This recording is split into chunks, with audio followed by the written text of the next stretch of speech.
Hello and welcome. This is your GM in the Great Barrier, broadcasting from the center of your entertainment galaxy.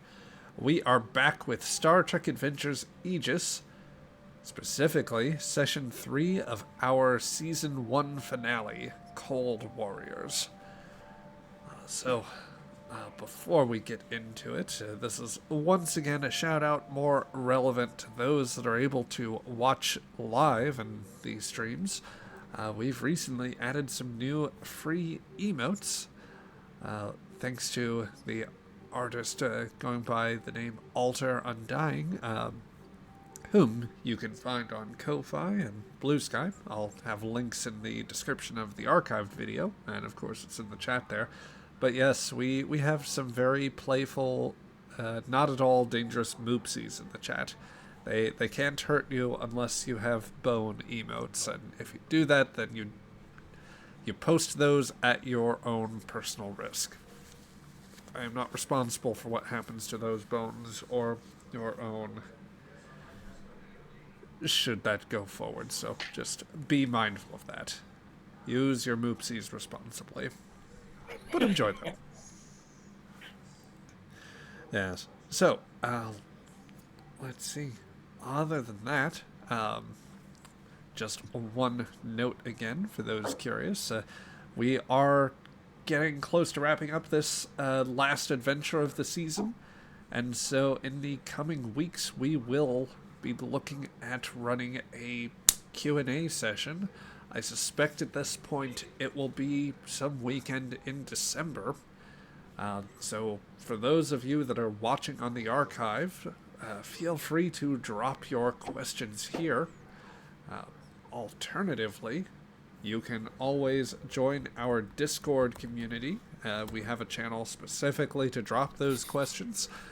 We also have, of course, different social media presence. So I am on Blue Sky and Mastodon if you want to find me there.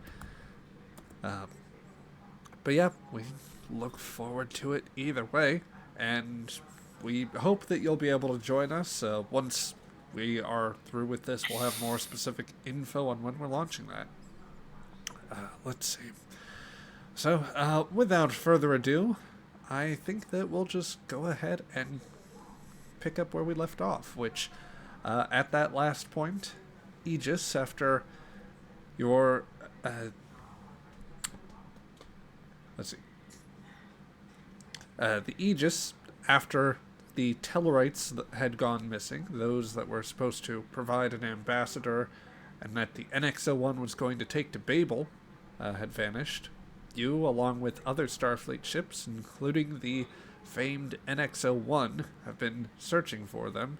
You had discovered a broken wreck of Tellarite hulks, demonstrating signs of an attack, which your initial investigation seems to point to another Earth vessel. One, as a matter of fact, that might have that seems to have gone missing some months back, and that was, by all accounts, in no condition to make an attack, for it had been left unoccupied, drained of power, and otherwise not useful. The Starship Crozier. In the time since then, you and the Starfleet contingent out here are trying to search for the culprits and following any clues that you can.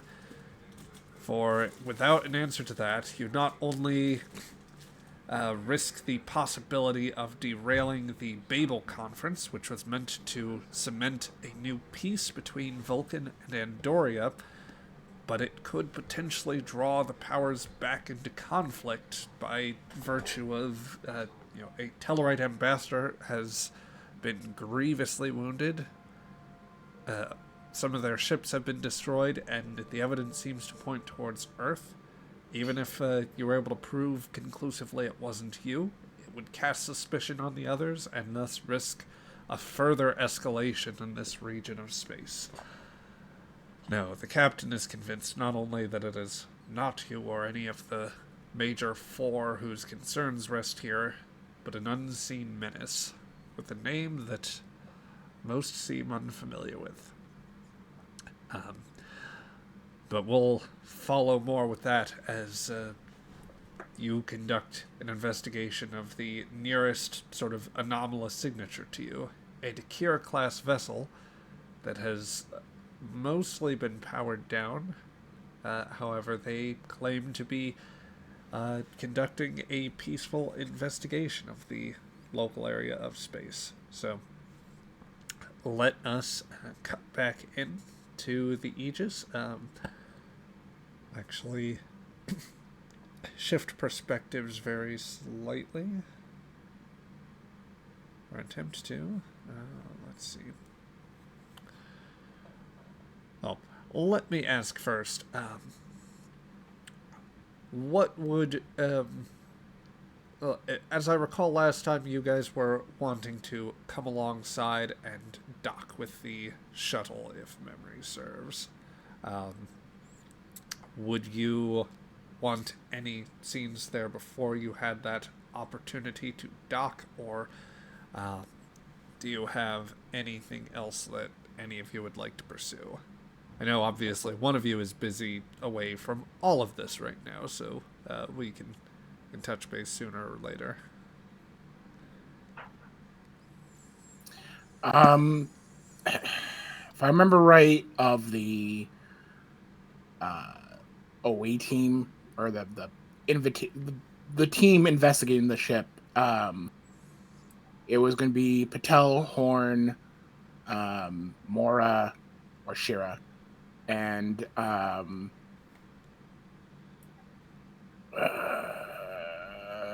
Romanov, I do believe, to smooth feathers and whatnot. Fair enough. Right, guys? I'm trying to remember. Yeah, it's been a long week. Oh, it's been a long week for everybody, I think.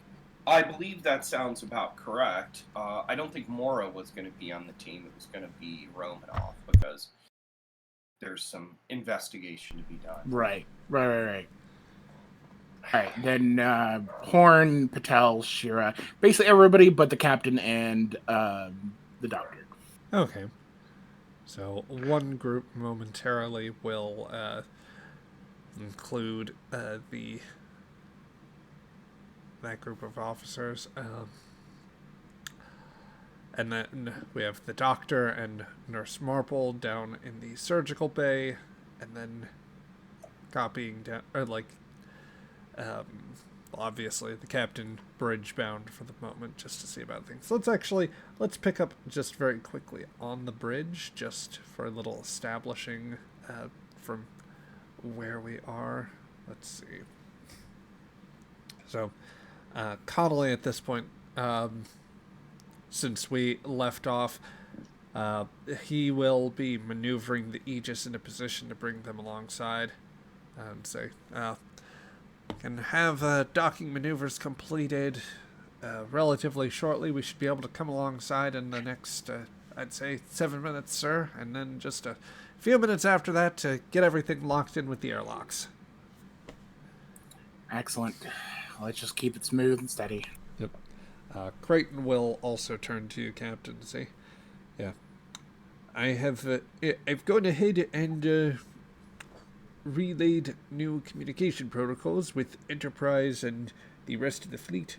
Enterprise actually says that they believe they will be falling out of communication range within the next couple of hours.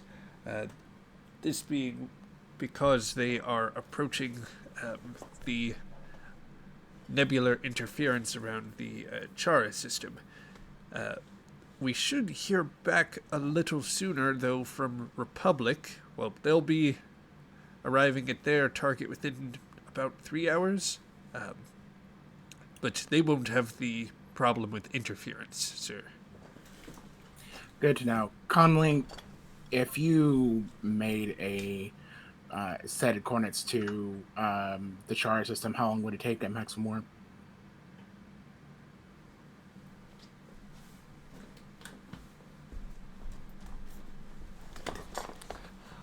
Oh, gee, Captain, I think that'd be a rather plot inconvenient amount of time.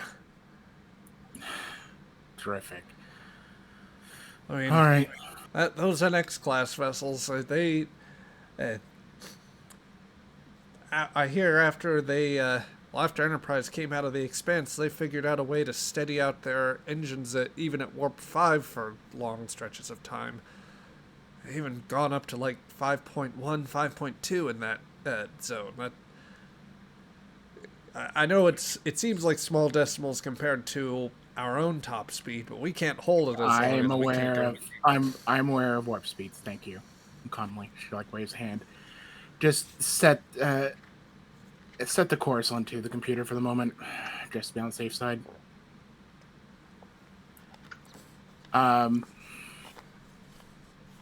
She'll switch over communications to the possible wait team on near the airlock. She'll say, "Captain to Commander Patel."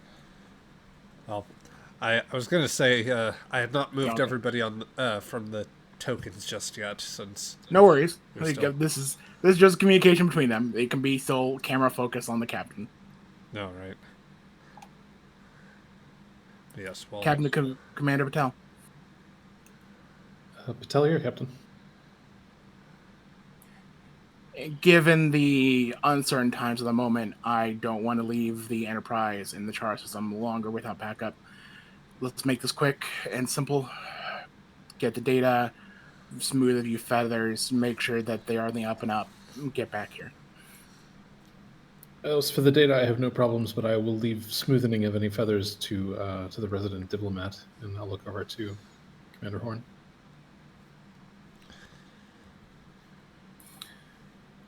All right. Do you hear me, Horn? Mr. Horn? Yes, of course. Get in, be good neighbors very quickly, politely dismiss ourselves. If there's any concerns, send a message via Morse code or something of nature to say otherwise, and we will take it further. Will do. Understood. Just a quick character question. Shira's not on the team which is going to the Vulcan ship, right? Oh, I believe that the captain did. You are the chief security, and I need you. I don't care right now. You're needed there. Literally, you know, still technically a state of war between the two power. That's on a ceasefire. On a ceasefire for the moment, and on top of that, you would know any tricks Vulcans have more than anybody else. I mean, I feel I would be obliged to at least mention that from a diplomatic standpoint, that then Shira might be better placed on the Aegis. All right, fine. It make things go smooth. Yeah, I suspect. Shira, you can just keep your finger on the trigger, and let's keep a close eye on the Vulcan ship from the bridge. Roger. Yes, maybe like a slight concerned look from Horn to Shira's trigger finger on the console. Everything will be fine. You can Yes, trust swap. me not to blow them up. Swap out her phase pistol for phase cannon. She's perfectly fine with that. Yeah. You can trust me not to do a pinpoint strike to their warp core while their shields are lowered. Yes. So, as you remove the security officer from your initial meeting point, the Aegis is going to come into closer range of the Dakir-class vessel. The nearer you get, the further you are just reminded how much the Vulcan cruisers managed to dwarf the Aegis, and for whatever depth you have compared to most NX-class vessels, you are still definitely the small fry in this, in the grand scheme of things here. And we took on a Dreadnought no more than like 2 episodes ago. It was much bigger than this.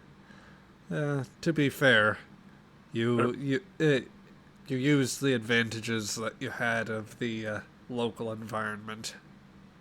And technically you didn't fire shots either. I'll still take the badge. And the ship will... Don't tempt the GM! I'll show you what a Dreadnought can do. No, please don't. No, we're good. Yeah. It is at least reassuring that the Klingons are Klingons, not Klingons. These are definitely not Klingons. Don't think about the Klingons. I thought we shouldn't think about the Borg. Don't think about the Borg. No. You shut your mouth. Yeah, I You mean, shut your mouth, you canonically- dirty Romulan. What about the Swedish? What about the Swedish Borg? You are allowed to think about the Swedes, Okay. but not the Borg. Okay, got it. Now I want to create a character named Borg who's Swedish and just play into the joke. While I was having up the name generator, because I'm terrible at names, there was like actual name Borg, because it is, I think, one Scandinavian last name, and it's like, should I? Yeah, that's. Yeah. In any case, yes, Aegis will come alongside. Its spherical hull coming along part of a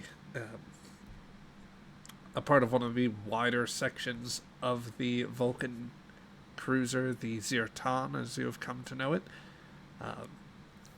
The thrusters will start to gently nudge the two vessels into place as they otherwise match course and speed alongside each other, steadily closing from their parallel track to one where they're linked up. In the time that it will take for Connolly to make those necessary corrections, the team that is sent to rendezvous with the Vulcans will be able to make it down to the airlock. So we have now Patel, Romanov, and Horn, if I'm not mistaken, with Shira being ordered back to the bridge. Do I have that accurately? Sounds Think about right so. to me. Okay. Yep. Okay. Just to... Patel, Horn, Romanov. I am going to send a message to the boss. Shira is not before there. Shira is not there. Goodbye, Shira. You're back on the bridge. Get out! I I am into the gonna white send a message. void. You're going to message the captain. Yes. Yeah. This is confidential. It's not a priority. It's like a read when you can. And it basically says, if this stuff came from, if, as things point to Alpha Centauri, it is possible this was actions taken by the separatists or what's left of them on Alpha Centauri. I could see, based on my time there, that they would still be very upset with Earth, and they'd be very upset with all these conflicts that seem to be popping up, and they may very well be blaming Earth for that. The message would be read, but that's it. You don't get a response. Yeah. And of course it finalizes with, this is all theory. Okay.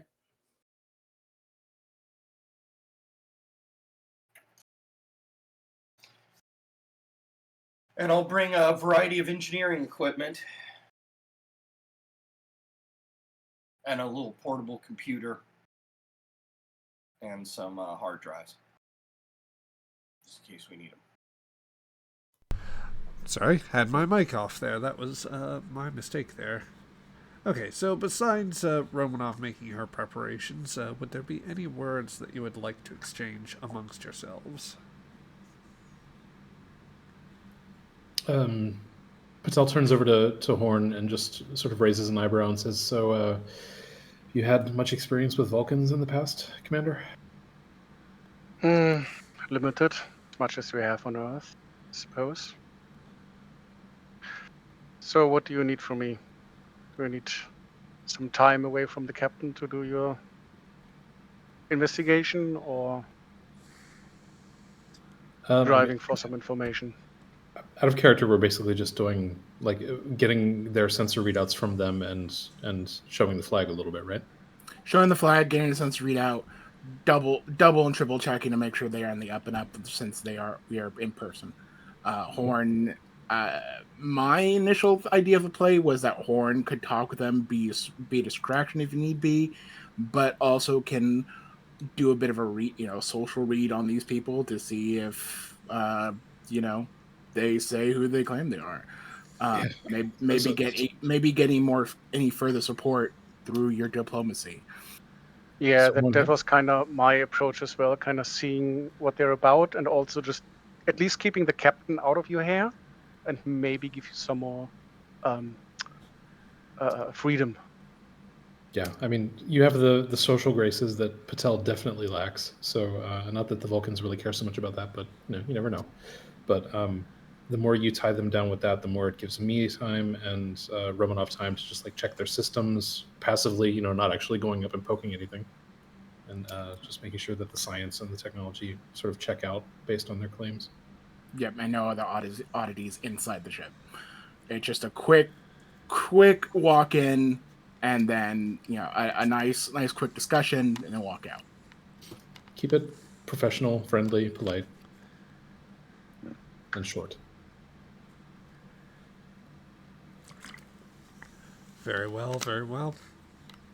So, with that strategy in mind, let's have the air. There will be a slight buckling sound, or just a vague, dull noise of contact between the ships as they make contact, and the airlocks begin to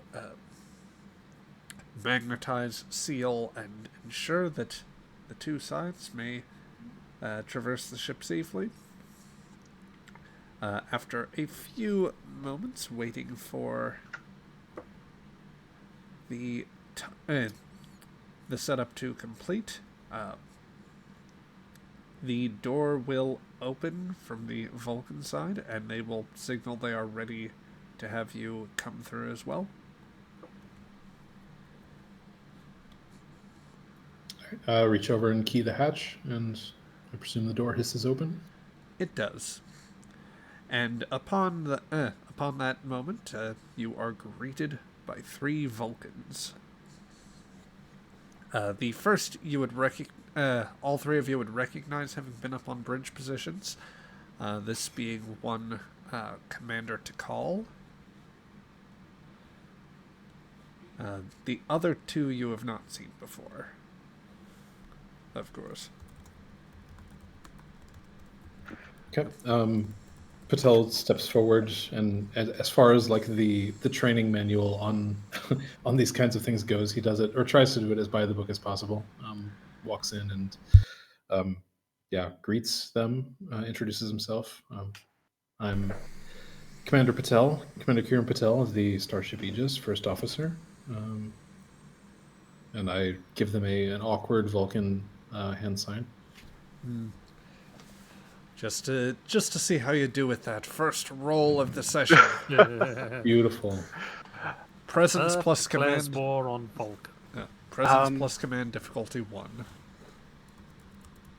Do Vulcans care about presence? I would think they would care much more about reason. I mean, you're not. But can you present that reason outward? Mm-hmm. Mm-hmm. Is your spine perfectly straight? You look like you've had a metal rod surgically inserted into you. Okay. Imagine So that with- you make the Vulcan gesture, you're okay. Yep, with 2 successes, I'll say that, that does perfectly fine. I'll even throw another momentum your way just to get that topped off. Commander Tikal will greet you in kind and say, peace and long life.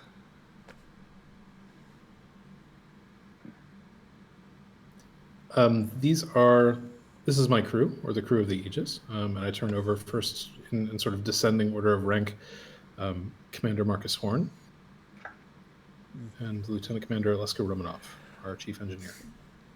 I should probably make a note of asking a question at this point, because it's and I will give you the opportunity even without the momentum spend to consider whether you want to acknowledge this or not, Horn has come aboard in civilian outfit, or in a civilian outfit, and is nominally a diplomat. Though He's a civilian rank of commander. Yeah. He is not part of Starfleet. He is the rank. The rank is of separate. Yeah. Yeah. well, but civilians by definition would not generally be going by that rank. Yeah. see So that. I guess Just we given can have a bit of a specialist retcon with level. this episode because I misread something, and yeah. Yeah. Nami, that was my Nami mistake. too. There's a weird, with civilian, but still Starfleet and not Starfleet, but It's Earth. one of those things There's- where we know. ambassadors are treated like admirals, kind of a thing. Yeah. Yes, He's yes. probably somewhere in the chain of command, in the where your commander would be, but he isn't the commander. So Yeah. But do you have like a title that you want us to refer to you as in this situation, like Mr. Horn, diplomatic attaché, or something? What is it usually in Star Trek? Is it just diplomat? It's Is there an either- official title? Usually they don't. They aren't presented with. Unless they are an ambassador, they are not presented with a title. I mean, technically, below that rank, you would probably be either possibly an attaché or at least a diplomatic or foreign service officer of a sort. Yeah. Diplomat officer. For the Diplomatic most officer. part, it would just be the traditional, I suppose, gendered honorific. Yeah, so probably just Mr. Horn of the diplomatic corps or service or whatever. Yeah, something like It's that. appropriate. Yeah, Okay, that's re- absolutely fine. rewind the tape and pretend I said that. Yep. It's just the internal monologue Just do- of Patel just do- that's time stopped. It's okay. It's okay. Let's do a bunch of small reshoots. It's fine. You know, this Fine, is we have the this is actually great. This is exactly where Patel is like playing the scenario over and over in his mind in that split second or before he says the word, and you can feel the social anxiety creeping in. It was Yeah. all Oh God, did I say the right There's thing? a script writer right over here. You know, it's like Waterworld. They're writing You're the just- script as they're shooting, and Line. they adjusted it. Yes. So what Patel, I leave this up to you. If Patel would notice or not. Before the airlock opened, it's like he took like a deep breath in, and when you now look at him to introduce him, he is like very much a Vulcan. Like the way he stands, like when you interact with humans, there's a lot of micro expressions and twitches and movements, and he's very still, kind of going as a Vulcan would present himself. I don't think Patel would immediately. If he did notice, he would just chalk it up to you like entering professional mode, I guess. You're not wrong. I'd probably notice it because I dealt with a lot of Vulcans in my youth. So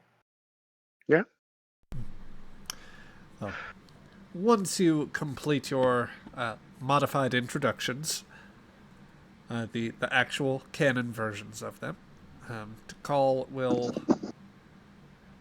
supply you with a subtle nod and move to gesture very lightly towards his own staff. Very well. This would be my executive officer and security specialist, Subcommander Vicaris. He gestures to the Vulcan male to his left, one who, by Vulcan standards, carries a very severe look to him, a certain thinness of how he keeps his eyes open in this case, and how, like, a thinness in his lips as well. If you didn't know any better, you would think that this man were just trying to keep his face even more... he was trying to do even more conscious work to emulate a Vulcan than anyone else, insofar as he feels like there's a sensibility of restraint about him. And then my chief engineer, Lieutenant Talana. or Talon. And gesturing to the Vulcan woman to his right, who supplies a slight nod as well, and says, welcome aboard. What was the name of the ship again? Did we get that? The Zirton, which I'll post that in the Discord here.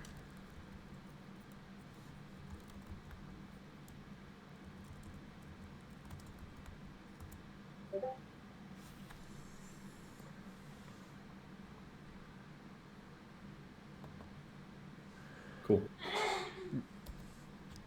Well, I suppose that you have, you would prefer to get on with your... Well, I suppose, what would you consider this precisely? Were you regarding this as an inspection, Commander? Or was that the view of your captain there? I think Patel, especially seeing the view of your captain line, there would be like one of the very rare cases where like he picks up on a social cue, and somewhere in the back of his mind he's thinking, there's something there that we can play off of maybe. And he says, I don't know that I would consider it something as formal as an inspection, Commander. It's mostly that we have our orders from our captain to perform certain procedures as our standard procedure in Earth space. But also, and he smiles weakly or nervously as he does, and says, we thought we would appreciate the opportunity to introduce ourselves and make a peaceful and friendly gesture, and also to transfer the data that we had discussed previously. Lieutenant Talon will be able to arrange that. As the commander starts turning to his engineer in order to give those orders, the sub-commander will jump in. Obviously, this will be done under my supervision, and as well as the chief engineers. The data you will be examining will be limited to what we transfer to you and nothing more. We are respecting your rights as an Earth ship to review certain material that we are willfully sharing. But beyond that, we would expect that you maintain a professionalism as to comport with Starfleet. You will respect certain technological safeguards that we have. It was the sub-commander, right? Yes. Horn would probably turn to him before Patel can react to that and just say, Sub-commander, as the ship in the vicinity of a major diplomatic incident, we will do our due diligence in investigating the situation. And I'm sure your presence here is perfectly harmless. But you understand it's necessary, right?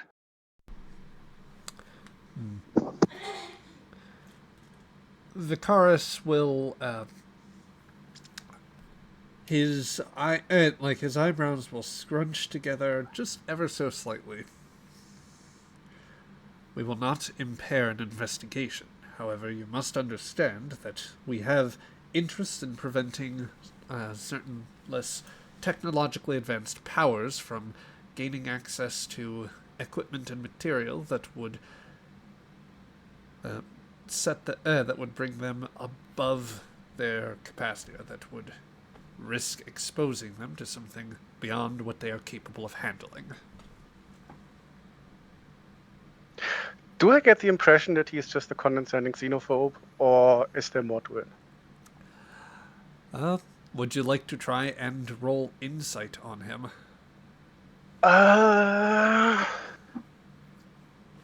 Sure. Okay. This will be insight and command. I think that I won't necessarily have you contest the roll, but I'll tell you what. I will either allow you to roll something contested, in which case he will get an extra d20 in this situation, as I've made him slightly more difficult to read. Otherwise, you can take a flat roll, but that would be a guaranteed difficulty 4 roll. Ooh. So either contested or difficulty 4, correct? Correct. You can throw some momentum in this thing, my friend. I'm thinking contested. What are you guys thinking? More narrative to do that, I guess. Yeah. Yeah, let's do Personally. it contested. And Okay. hope that you don't roll like 3 crits or something. Okay. So, I am going to give him 1 additional d20 with a point of threat. I would definitely buy a 3rd die. But yeah, I'll let you roll first, unless you insist I do. Let's fire them off here. Let's see how he does. That would be 3 successes. Should be manageable. You can use your determination to get 2 automatically. Already? I mean, Not That's- this roll, surely. it's up to you. What are you saying, Shira? You were a bit quiet. Sorry, not for this roll, surely. I mean, Yeah. You want to throw momentum on there and get an extra I mean, die? I would definitely want to spend 1 momentum for a 3rd die. We have and- 5, so you could spend up to like 3 if you want to get 4 dice. Yeah, sure. Why not? Buy a 4th die with 2 more momentum, so we get down to 2, and hopefully I get that back. Would you accept diplomacy as a focus? I would. Excellent. Inside command. ooh, nice. Well done. Okay, that will earn back the 1 point of the momentum that you spent. So, Marcus, the Doorbell, sorry. all good. We'll give that a moment to resolve here. Or did you need to check that out? Yeah, I think he's checking that out. Yep. All right.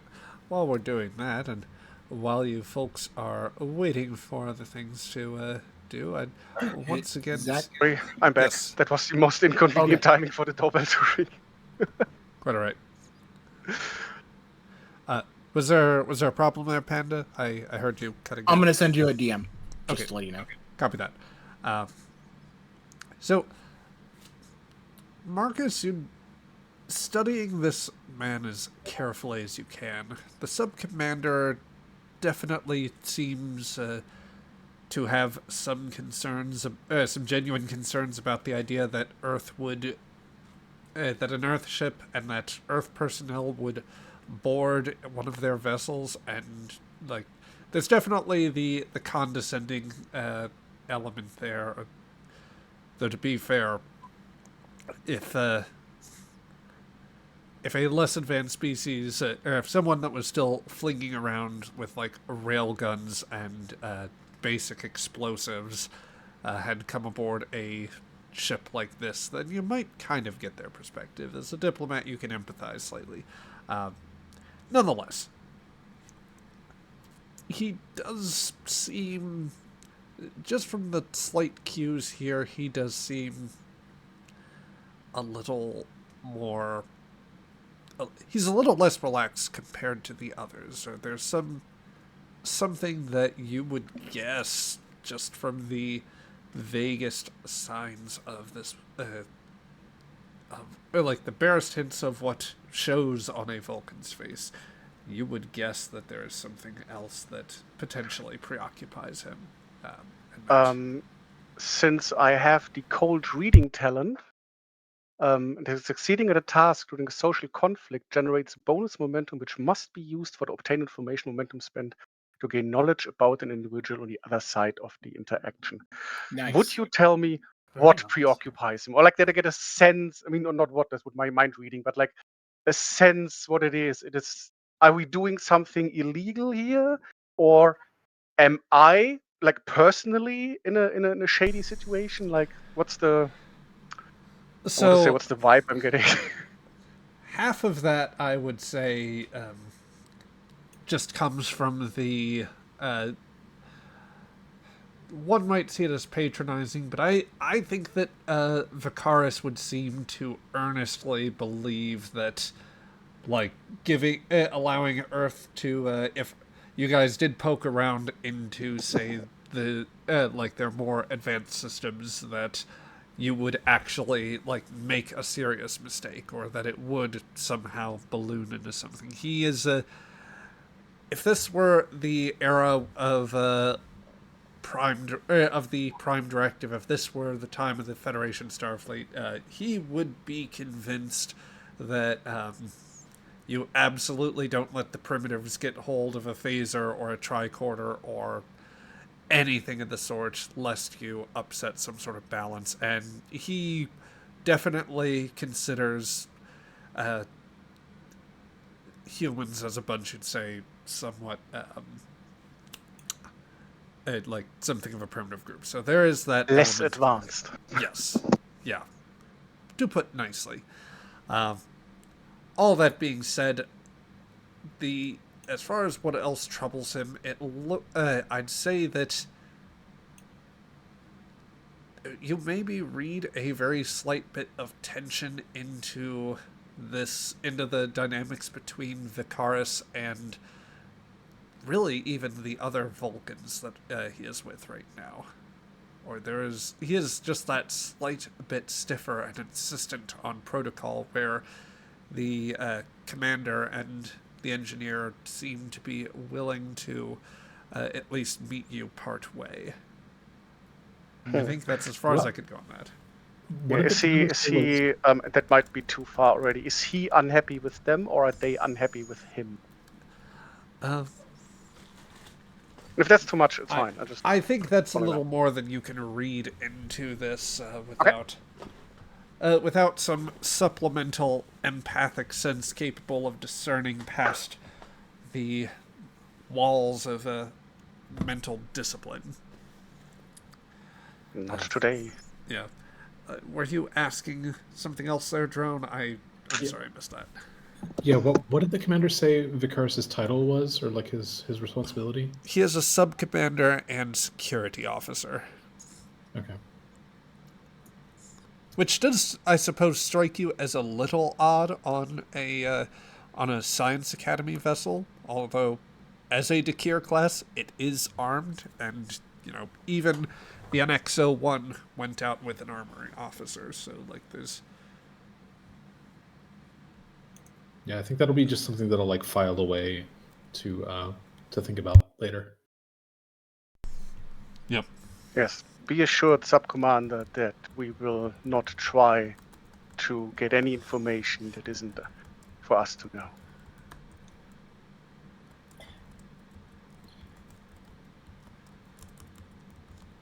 I will hold you to that, Mr. Horn. Zach, Yes.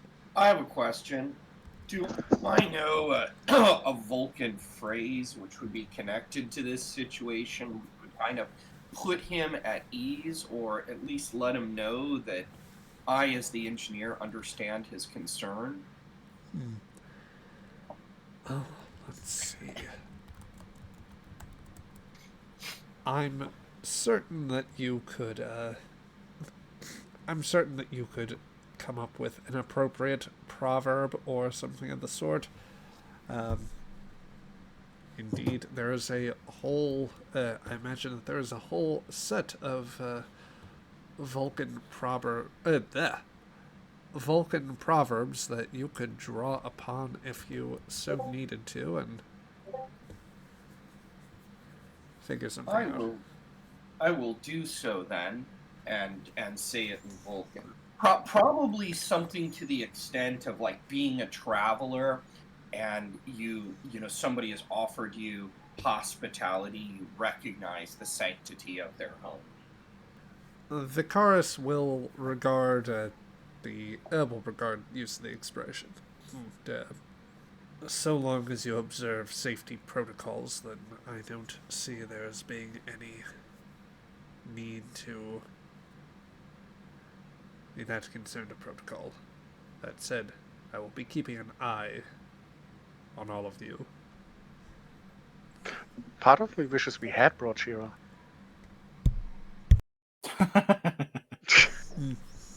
Vakara sounds like he needs more to do anyway. You could always distract him elsewhere. We need to distract him, get Shira over here. Matter of fact, the Commander Tikal might say, I hope that you will excuse any seeming impertinence on this matter. Commander Vicaris is indeed one of the finest officers in our in the service, and he is merely observing an abundance of caution. I think you can understand. Usually I would ask if I observe sarcasm, but I'm not entirely sure how that works with Vulcans. Well, perhaps we could arrange some sort of exchange if it would be preferable. One of your teams may come aboard our ship, and if you wish to show good faith, then you could perhaps allow some of our own officers aboard your vessel. Demonstrate your scientific achievements, as it were. It's a good idea. I will certainly discuss it with the captain. Yes, and he addresses Patel instead, and I am sure that she will listen to the suggestion of a competent first officer and scientific expert such as yourself. So at this point, I'm not sure if Patel has learned well enough to know when he's being used or not, but that sounds to me like the player, he is very much being used. Patel just nods and says, we'll take it under advisement, Commander. Yeah. With that, Tikal will step out of the way and gesture for all of you to come forward. Say, well, while some of your crew is conducting technical work, perhaps, Mr. Horn, you would care for a broader look around, or a tour of the ship. It would be my pleasure. Yep. So Tikal will show you through, and yeah, the three of you will board the Zerton. I think we will come back to that scene a little bit later on. So I think that the next thing we should do is get somewhere into the hours of surgery that have been taking place. So in a smaller off-screen surgical bay, Dr. Lambeth and now at this point Nurse Marple have been stepping in. It has been a just grueling set of hours as you have been working on this Tellarite individual, Doctor. Just to set the stage for you a little bit, a number of the things that could go wrong with a space-based injury have. He seems to have taken a bit of shrapnel, some plasma burns, and had even had some exposure to vacuum, or basically explosive decompression that were that had basically some critical moments of exposure, which, though they were able to get him out of a completely vacuum-induced compartment, it's still not ideal. There's a lot of shock to the system. I think that as we join you and your medical team, there's a steady clatter to the ground, or to a small tray at the side of the surgical bay, as you have been extracting bit after bit of shrapnel from working in some cases with advanced tools meant to help cut in to parts of the body that have been wounded, and items as simple as like the oh geez, I'm forgetting the precise phrase for like the essentially the medical grade tweezer that you are using to grab things individually. Yeah, it has been a long and somewhat messy procedure. So let's see. Let's cut in here with just first, just to get a vibe check for you. You've been working at this for some hours. At this point, some of your other medical staff has rotated in, but this is something more akin to the probably some of your earlier surgical experience, or the years before you got into medicine in some ways, or formally trained, that is. How do you think Danny is feeling right now?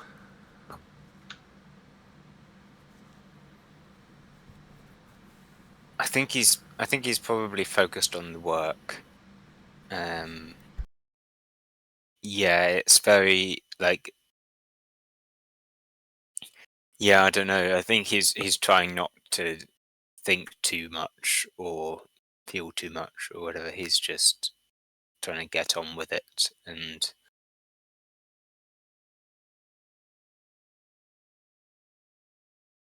yeah, I get it's I guess tapping into his past and the kind of techniques he's used, but I guess they're techniques that keep coming up because he keeps getting into situations where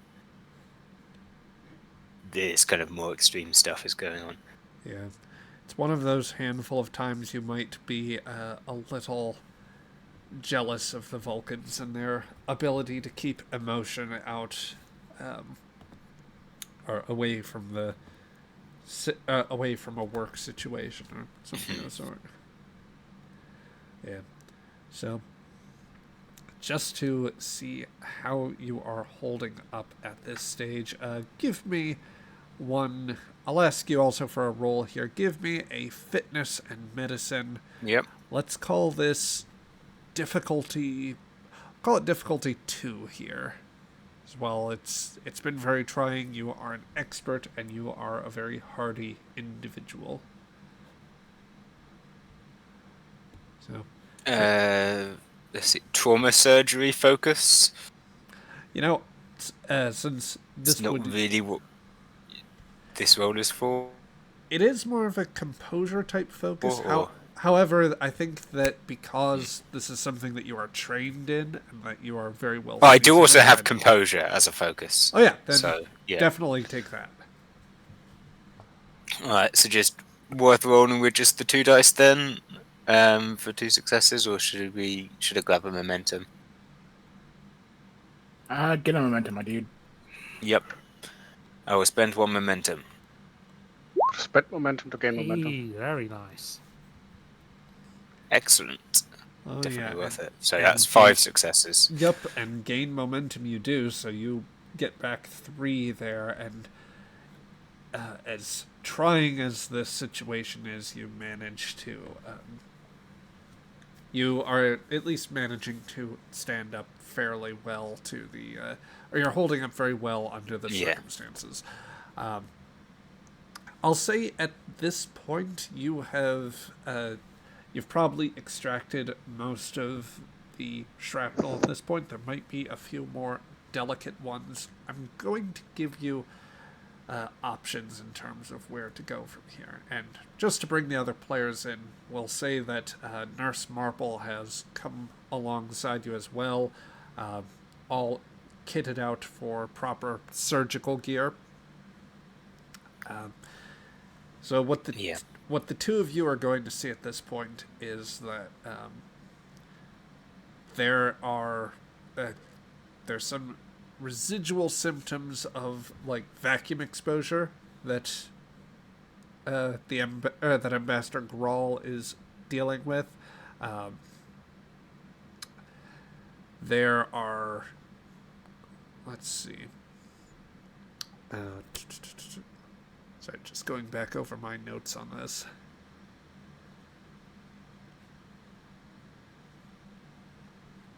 Okay. So that would be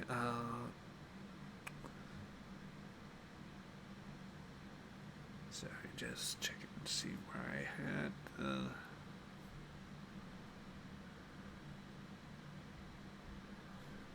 okay. So it looks as though where Grawl is right now, there are a few major injuries left to worry about. There appears to be some damage to lung tissue from the decompression that you are giving him basically, in addition to a sedative, you have him on pure oxygen right now to try and help with that, and you are keeping his breathing slow and steady, but that's something that can be fixed. There might be a few more tricky pieces of shrapnel near some internal wounds, and there are also significant plasma burns over his arms and face, basically. So the question would be, which of these three would you prefer to try and target next? Right, those three being the oxygen, or the lack of oxygen, and then Yeah, basically the lung tissue, the decompression. The lung tissue, The decompression basically happened in such a manner that he was what is it? If you like have the bends, or basically if you have air in your lungs when it all yeah, gets blasted out, yeah, and that can do a lot of damage to all the little bits of the small air sacs, the cilia in your lungs, and make it more difficult. That can lead to internal bleeding, just all sorts of nasty things.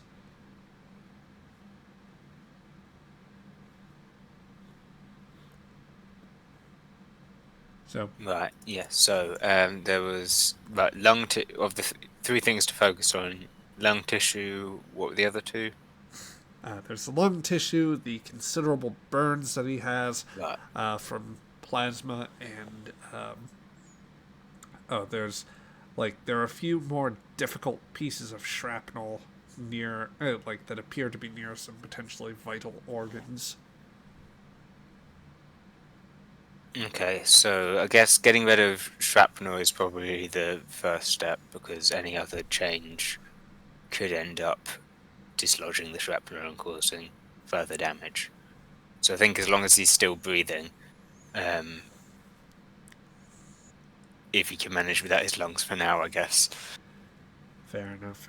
I mean, his lungs still partially work, but they're just a bit injured to where it could inhibit his recovery in the future. So Yeah.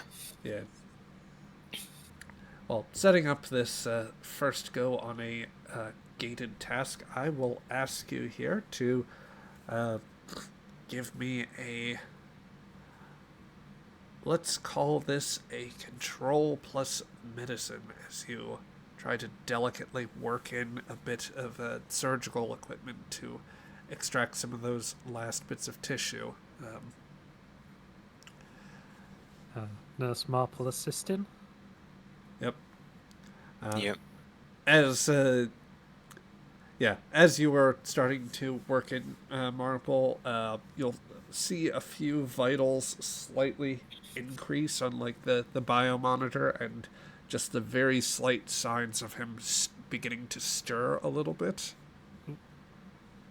Yeah. So make sure the anesthesia's keeps going. I want him waking up. Yep. Modulating that, I'll allow a control plus medicine focus, working in that anesthetic focus, or anesthesiology.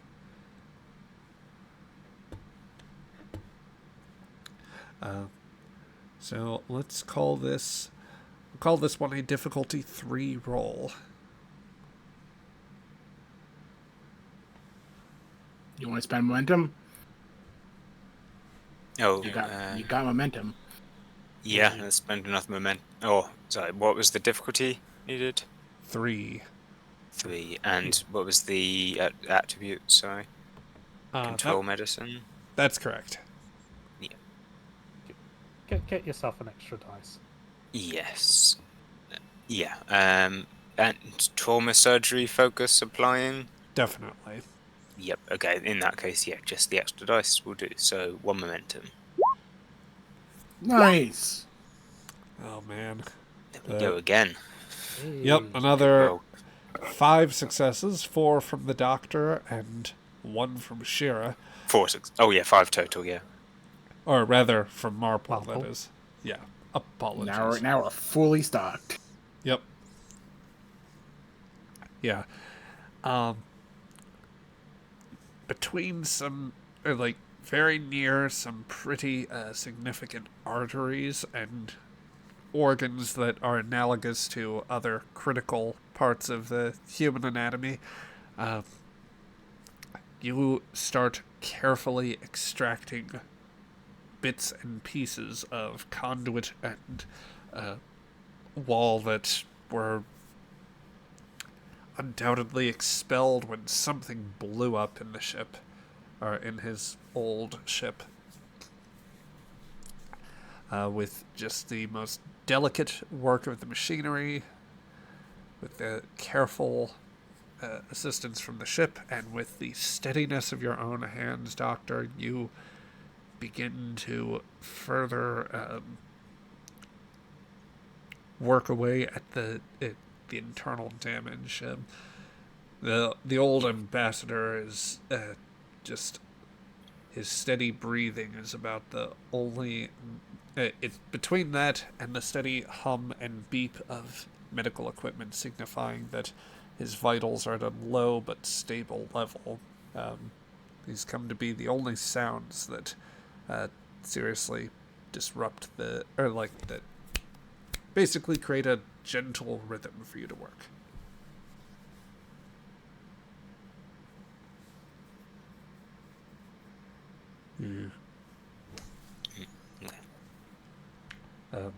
One of the attendants will also come in and, bring a few additional devices and say,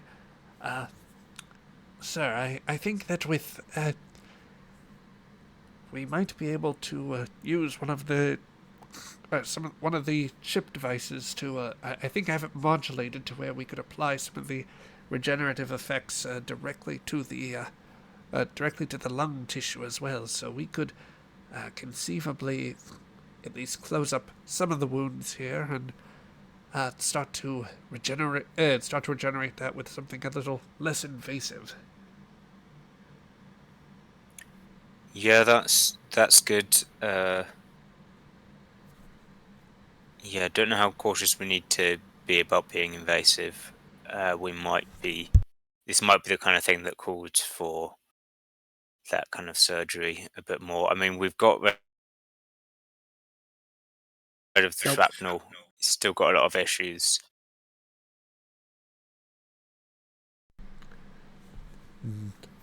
Yes.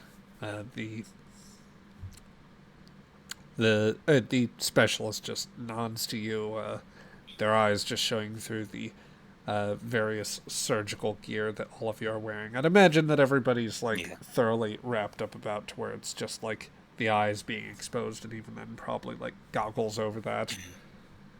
Still very much in an era where the medical practices are closer to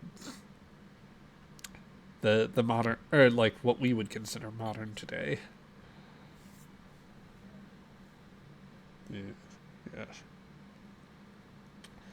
We'll be mindful of that, Doctor.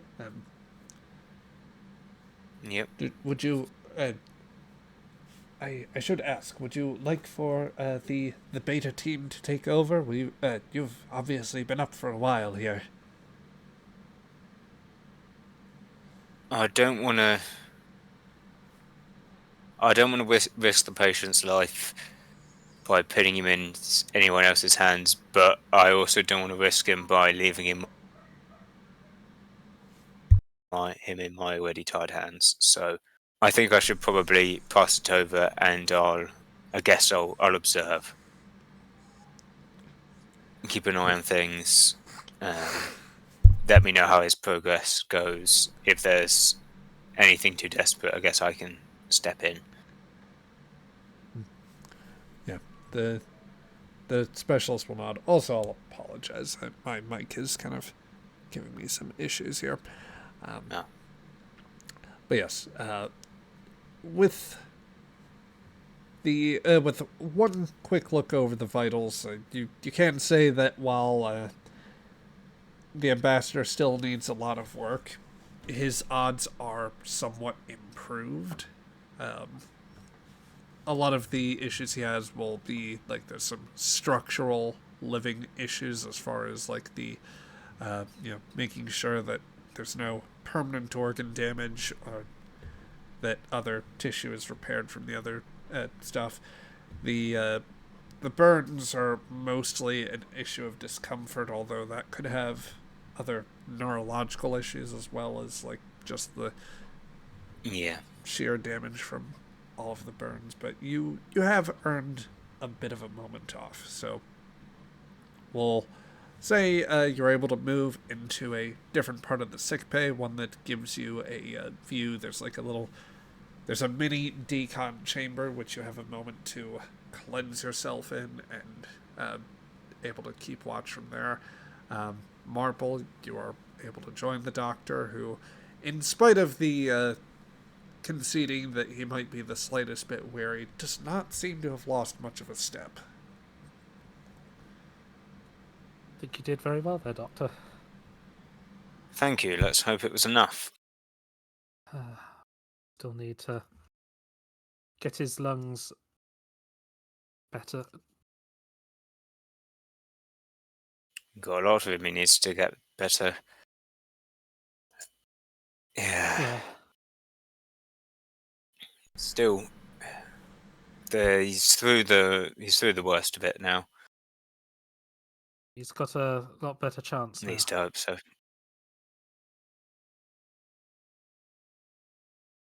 That he does. Seemed to be rather important to the other Tellarites. The one patient I was speaking to, while they were still conscious at least, I was very concerned about his welfare.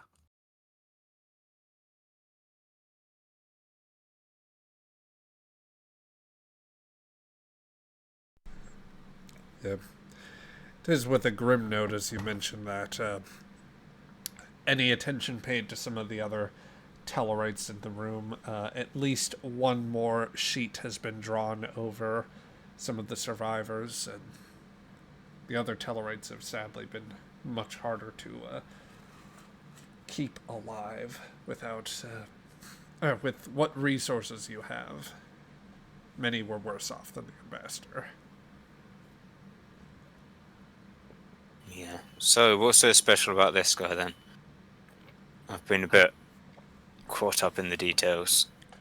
He's I might have missed the big picture. He's apparently their ambassador. He was the one going to Babel to observe the peace process. So pretty important then. Yes.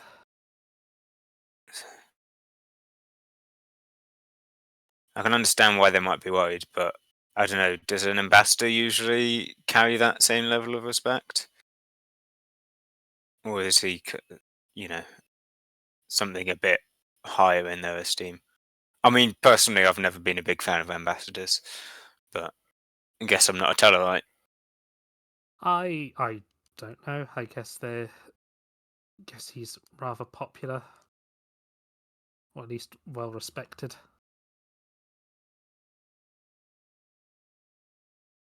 Yeah, fair enough. be interesting to get a chance to chat with him once this is all over. Hopefully he'll be very grateful, at least in that gruff Tellarite way. Yeah, I wonder if the ambassador will be any friendlier than most Tellarites.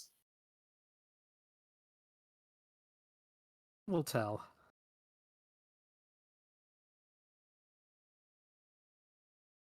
Yeah, well, good work to you. We did good. It's time to get some rest, and then we're going to be back in the action. Again a bit So for later. not too much more action. Here's hoping.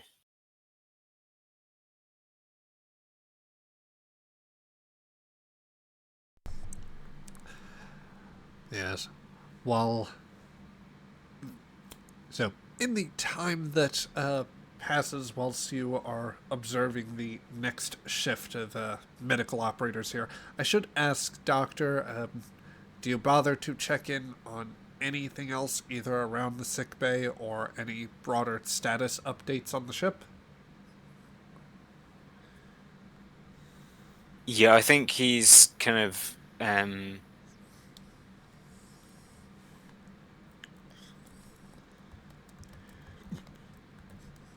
yeah, guess he's focusing on trying to keep an eye on multiple things, I guess.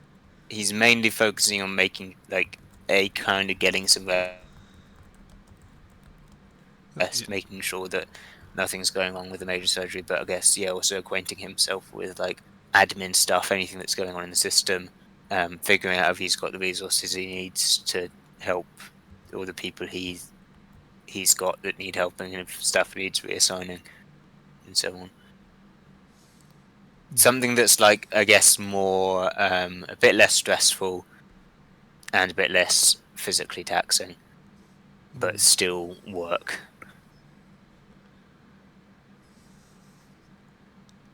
Indeed, indeed. So, Doctor, you keep yourself as preoccupied as you can, but the knowledge that a patient on whom so much may depend, both in terms of helping Earth with the current peace process they are trying to bring about for the Vulcans and Andorians, as well as somebody whose death could greatly upset all the work that you've done on Earth and Tellarites, the relations between Earth and Tellar. I could very much see, I suppose, the Doctor not being able to stop working. But yeah, let's give that a moment whilst you try to take a moment to at least slightly relax. And let's touch base elsewhere. Let's think about this here. First and foremost, how is everybody feeling? Would any of you want a momentary break to reset? Does anybody need a bio break or to grab a drink or anything? I'm good. See, As everybody I'm else. fine. Okay. I'm fine. If you want to take a break, Zach, go for it. No, I'm good to continue. I just whilst you are talking, I need to make sure that I am keeping my nose clear so that I don't get too nasally and all that. I'm trying to do that off mic, as it were.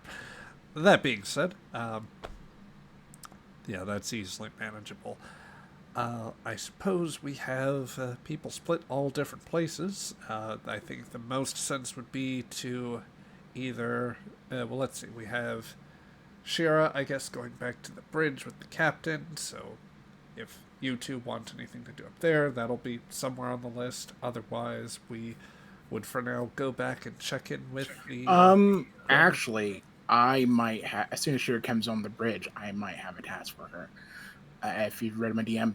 Yes. I have picked that up. So let's go ahead and bring this back to the bridge.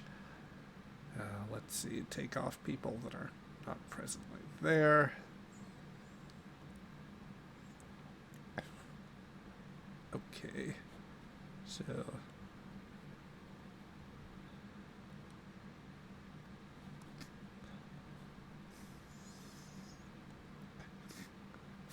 we come back to the bridge. Shira, you are stepping through the turbolift and back towards your console. And Sharp, I suppose you'd want to interject. Yeah. When she comes up, Stuart is already there. Boop. Oh, nope. I apparently don't have a pog for her. Okay. Stuart's already like looking pretty hesitant and nervous as the captain hands her a data pad. Lieutenant, I'm sorry for bringing you back up here, but I'm gonna have to send you back down. Okay, what do you need? I need you to keep an eye on Stuart, follow her lead, and just if things get a little awkward, then to take command of whatever Patel or Mr. Horn say. Okay.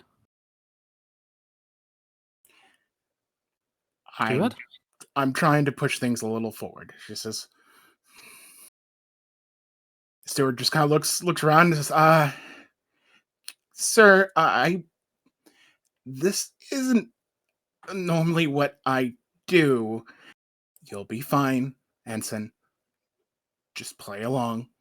Follow the words I told you, and let Mr. Horn and Patel do the rest. Right. Okay, it's just passing a pad. Mm-hmm. Lieutenant? Sir? Let's go then. And at last we have reached a moment where somebody besides the GM is talking to themselves. Yay. Yep. Alright. So, let's see, I guess elsewhere, we can cut back to the crew of the Aegis, which, or very specifically, the group that is presently boarded the Vulcan ship. Well, that set seems to have got winged out of existence here. What is going on with that? Let's see. Okay, while I try to figure that out, I'm just going to have to, I think I'll have to send everybody to the bridge for the moment as the commander sets up an initial tour. Is there a bridge room for Vulcan ships? Not an official set that I had found, but I am substituting something else in. So, let us, it was as close to a bridge set as I could find. So, the door opens to the bridge of the Zirtan, the Dakir class vessel, which you had discovered here. As Commander Takal and his other officers enter in, Patel, Romanov, and Horn are all entering in. Takal at this point was probably already partway through telling you a little bit about the vessel. Yes. In its time, the Zirtan has seen a number of scientific discoveries, though it's mostly committed to much more rote survey work. However, due to modifications that have been made in the past, we have had other opportunities to conduct a little more customization with the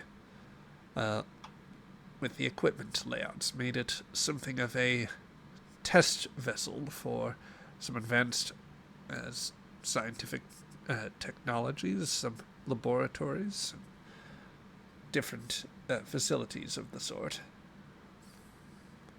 As I understand it, your Earth ships have at least partially taken on that philosophy of modularity with their ship designs. Would that not be accurate? Yes, that's true. And he turns to Romanov. Do you have any specific examples that you think might be interesting to the commander? Yeah, I'll pull up my database and start showing him some modularity stuff, different types of systems that can be easily pulled, from one ship and used on another.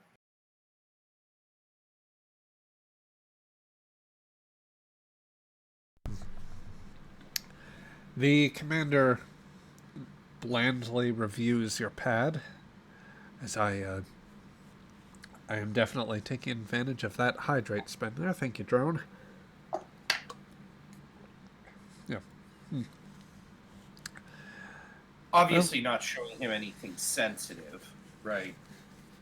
Certainly not, certainly not. So, Well, Commander, what phenomena do you usually survey?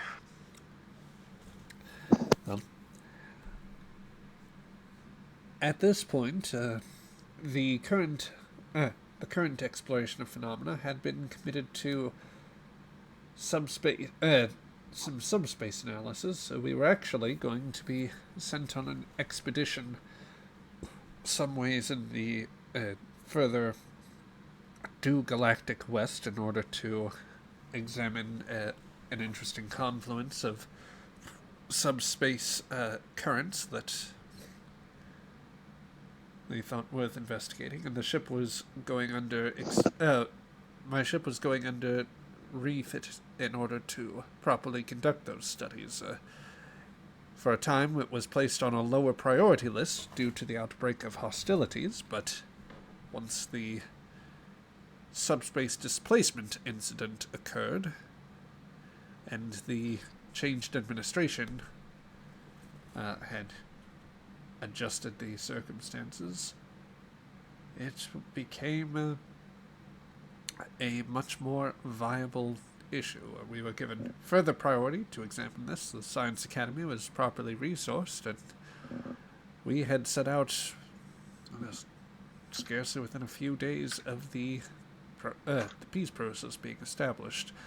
Unfortunately, we had at the I suppose the word more precisely would be the ceasefire taking effect. 2 questions. I assume the subspace conference he's speaking of is the Events of the Great Machine. Correct. Yes, the tidal wave. And how much of that is classified/declassified?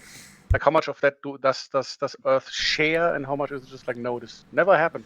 Look for yourself. Earth reports that they definitely observed something like that to the broader interstellar public. I would think that they are not keen to. Earth has been erring generally towards a bit more caution on the matter in terms of saying we found ancient alien technology. We let some guy that has been living on one of our ships but is not a member of Starfleet ascend, meet the cosmic koala and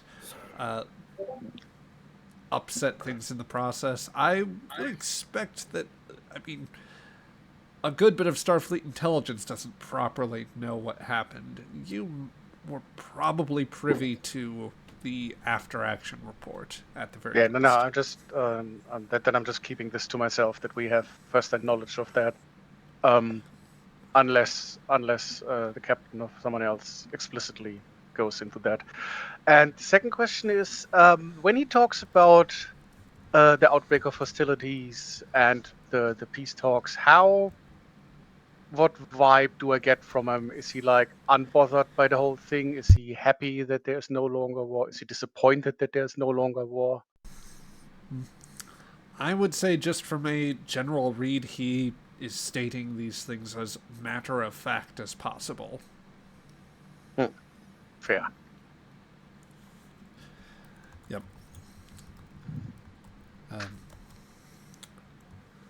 But yes, he does say it had taken us a longer stretch of time than we had initially counted on due to the subspace turbulence, but the advantage of our method of warp travel is that it allows us to maintain greater stability compared to other designs. As I believe Talon was telling me of how the giving me a readout of comparative warp travel documentation. The engineer gives a nod at this and says, yes, the nacelle design that is more common to both Earth and, to a slightly lesser extent, to Andorian ships does tend towards marginal increases in instability over time with higher warp factors.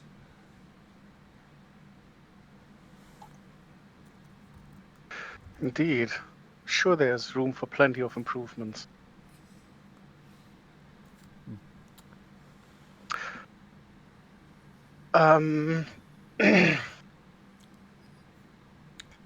So what exactly were you scanning in the last, and I give the appropriate time, like, let's say 24 hours?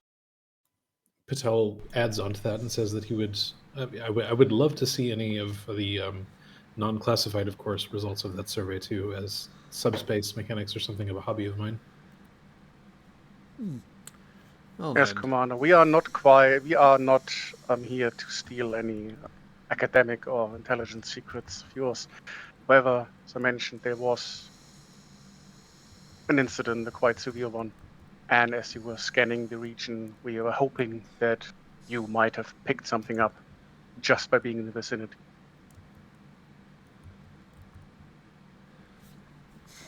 well, I believe that you would prefer that you may be somewhat helped by speaking with Lieutenant Taloka here.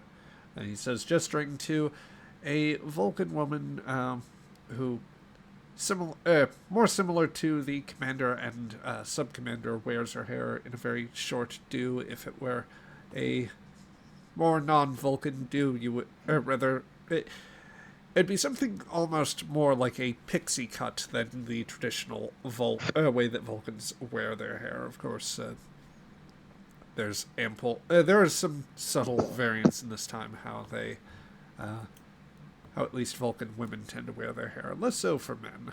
They prefer the much more straight-laced style, I suppose. The bowl cut. There must be an official Vulcan bowl for that haircut. The special... That was the player. That was the player, not the Fair enough, fair enough. Yep. Although the characters theorized about such things. Yep. Yes. Indeed, that would be very helpful. Romanov will take care of that.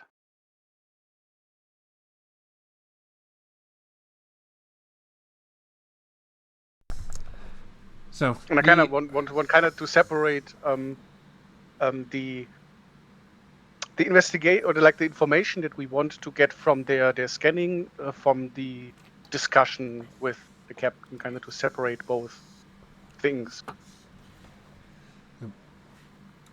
The lieutenant, Valoga, says, well, if you have some study within subspace, within the dynamics of subspace theory, I'm sure that you will find the paper that I produce intriguing once it's complete. I would love to see any sort of preliminary work that you've already prepared, if that's possible. Otherwise, I totally respect, from one scientist to another, respect your decision to wait until you're published. That would be acceptable. She gestures you over to a console near on the other side of the bridge, where she takes a seat.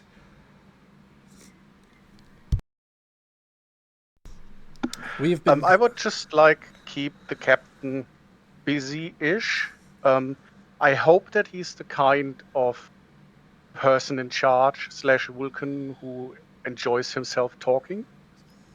And I would just make the appropriate comments and sounds at the right places and just keep him going and maybe glance some information by that or just keep him busy. Let me see just how gregarious he is feeling right now.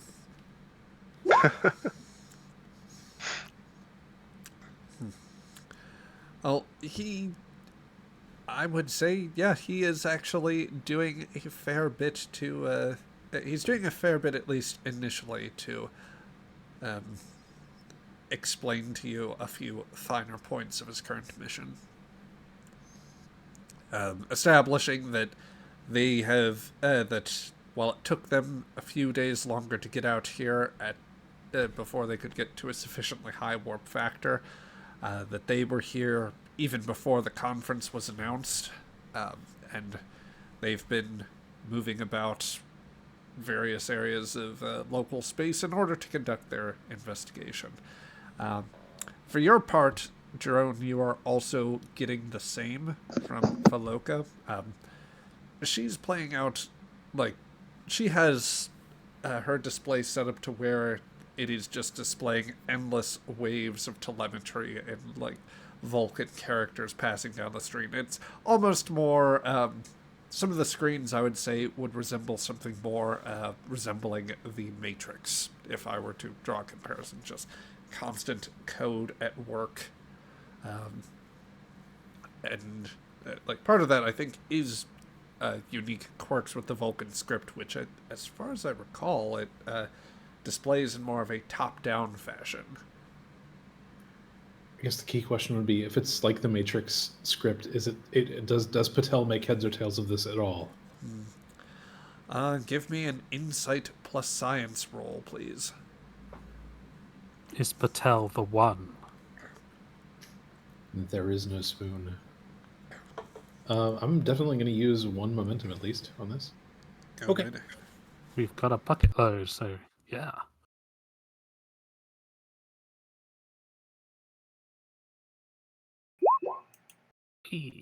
Nice. While you don't get a full read on everything that is going on, Valoka does at least pull up a few different displays to give you corresponding sensor analyses that display different subspace waveforms, a few, like, locations, and or, like, something mapped over geospatial coordinates, something that helps you at least tease out some of the results. The sheer precision of these sensors is something remarkable, or it far outstrips what Aegis would be capable of doing. Is there anything that I'm seeing in the data that's, like, flowing over the screen that would indicate either a reading about the Crozier or the Tellarite fleet, or, like, an explosion from when the Crozier blew up? Like, anything that links it to the overall incident at all on their sensor readouts? Let's see. Like it doesn't have to be something definitive. I just want something that Patel can point at and say, "Oh, can you stop and show me that?" Yeah. Well, Valoka will recall something about Marcus's reference to particular time indices, or asking what happened roughly within a certain stretch of time. So she's going to handle an entry there, and I will say that it brings up a point where some of the telemetry starts coming up, and there are signs of, like, on the geospatial map, it suggests that there are a few steady signatures of subspace displacement, something that would conform to the Tellarites, and that Valoka starts explaining bits of the telemetry as she goes. This would be the readout, at which point we picked up these signatures, moving at a few light years distance. Then right here, and I'm actually going to ask you for one more insight and Science here, Patel. Okay, Use whatever we gotta do, use my friend. This seems pivotal. Yeah, okay. I'll burn 3 then to do it, to get 2 extra die. Okay. I will say, yeah, this is a difficulty 4 roll on this. Determination. Go for it.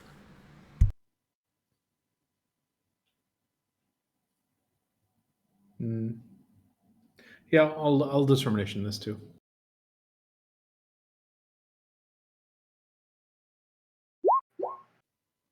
Ooh, does this technically get assisted by the ship's sensors, even though it's not my ship? The Zerton would help, I think. In which case I can re-roll that 0. Well... So here's the only issue that I would have with that. This is technically a scan that was done previously, so yeah. And also, you're technically not interacting with the system. This is... I'll tell you what. No, go ahead. I'll let you re-roll the complication there. Okay. Yeah. And Yes. Okay. and I had the determination that I tapped to, so I guess we get initiative back. Or momentum, I mean. Okay. Which value were you tapping? I'm sorry, I missed the tap of determination. Can't be too excited for exploration. Fair enough. So, Valoka is like seems to be drawing your attention, or like focusing mostly on the geospatial mapping, as she points out the moment where the suddenly the another small signature seems to show up. Scarcely a blip to reflect a low power signature, one that would conform with a brief burst of warp from the what you think is the Crozier's engines. Obviously, they did not stay active for very long before they went down to impulse, and the Tellarites went to investigate. Indeed, it was so brief and weak that the particles from that decayed very rapidly. Yes. As she is doing that, though, your eyes kind of dart between the other systems, and the screen that had the bit of Vulcan telemetry, there is just like a momentary sort of wave across it, as if something like jumbled everything up for a moment. The characters themselves, like, it didn't... I'm not saying it changed, like, the look or color or anything. It's just as if, like, some parts of it brightened, ordering seemed to change, like, just something significant seemed to happen that almost seemed to temporarily reorder the whole set. I point at the monitor and just ask, what was this? Was this some sort of a sensor anomaly that you detected, or some sort of a calibration issue? And I maybe like have her dial back the sensor readings to like show her exactly what I mean with this like ripple. Yep. Oh. We had not been able to determine that. I had determined that it was I am most confident that this is simply a sensor error. Our equipment is very delicate, and sufficient vessels moving at speed would likely have created some sort of interference that might occasionally confuse the sensors. Are you implying that the ship moving at speed is the, for lack of a better term, the Earth ship that we're tracking here, the Crozier? It is possible. However, there were a number of other vessels moving at warp in that in this section of space. I do believe, she says, looking over other sensor readouts. Well, you were still at some considerable distance, but your vessel was already moving at a decent speed on an approach. The Tellarites were moving at a pace. The residual subspace wave fronts created by your relative displacement would be enough to potentially cause a confluence. it would be the only thing that makes sense that occasionally you get a subspace anomaly such as this readout would be. The alternative would be far stranger. Patel smiles sort of professorially and says, or asks, Lieutenant, is this, in your opinion, conclusive evidence of that this is the case, or is the alternative, no matter how strange, still viable? And if so, what do you think that alternative might be? Valoka pauses just momentarily. The only alternative that would cause such a large-scale adjustment to our readouts would suggest some considerable manipulation of subspace through intentional means, such that, well, it reoriented everything else, almost as if a sort of there was an intentional use of subspace to, say, to interact with one particular site, one particular location, and much as how one would think of the interaction of two quantum entangled particles, the momentary reorientation of all other matter or energy readouts as pertains to that. But is there any precedence for this? That would be very little, given what the technology required to do so would have to be exceptionally delicate and also extremely powerful. Also, the fact that, well, anything of that sort would suggest that something were being carried over great distance as well. Out of character, the time, I assume there's like timestamps or something on these readouts, and they don't line up with the times that we know Soral was doing subspace god trickery in the Great Machine, right? Not so far as you know. There's been no sign of your former crewman for some weeks at this point. And even then, it seemed very strange for Soral to bring back an Earthship, specifically to have it blow up a Tellarite ship. Yeah.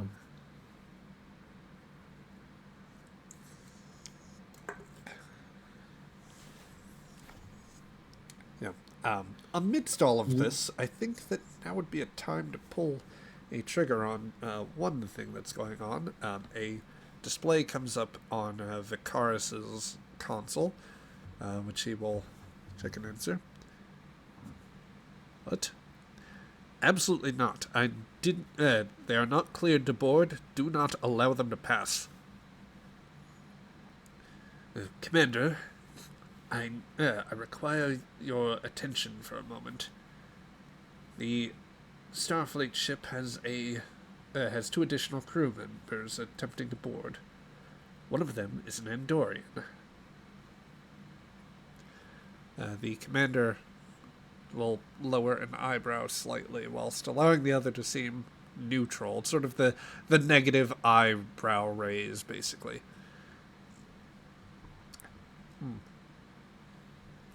Mr. That would be Lieutenant Shira, our security officer.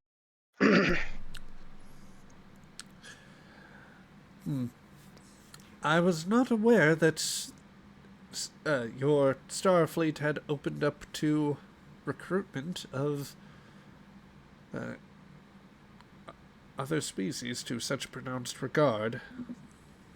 Would this... Well, it was a singular case quite from before the conflict, and for reasons of the current climate, we decided that Lieutenant Shira would stay on board of the Aegis. Well, now that she wants to join us on the ship, there must be a good reason. Vicar... Say anything of the fact that the lieutenant has also been with us throughout the conflict, so...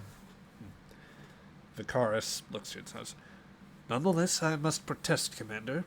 The presence of an Andorian officer such as that greatly destabilizes the situation, and she poses a security risk to the lives of everyone on board. Hell yeah. She would be glad to hear that, yes. Anson Stewart would bug the living shit out of the officer that's blocking her, saying that it's incredibly important and that this is a priority thing given to her by the captain and that she just needs to drop something off. You know, the sort of like, look, man, I'm just doing my job. Can you just let me pass this very quickly? Well, Sub-Commander, how about we escort Lieutenant Shira personally? Under your supervision, I'm sure she'll be harmless.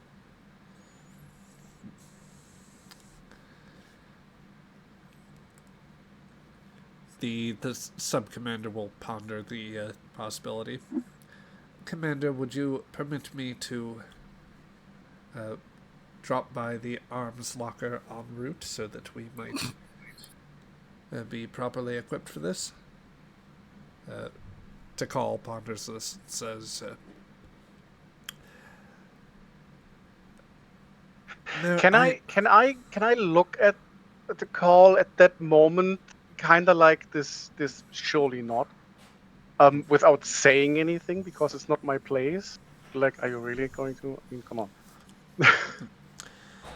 Well, It's one Andorian. Sub-Commander, I believe that we are adequately equipped. One Andorian, no matter how irrational or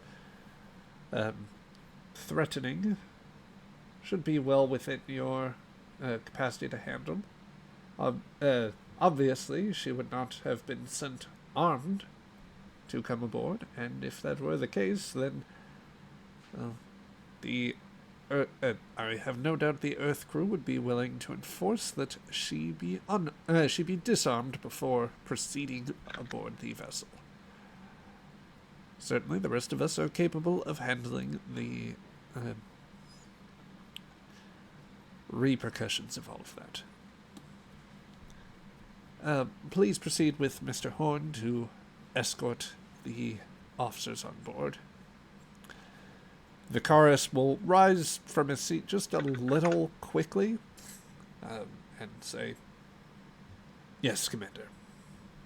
Before walking out ahead, not really waiting for you to keep up with him or moving at such a swift gait that the two of them will leave the bridge for a moment. Yeah, I'll follow. As happy as I can. So while this is going on, we'll revisit any queries that you have on the matter, Patel. But first, I do want to ask, Romanov, are you aiming to do anything else right now? Well, have they started giving me access to? Am I starting the process of getting the data?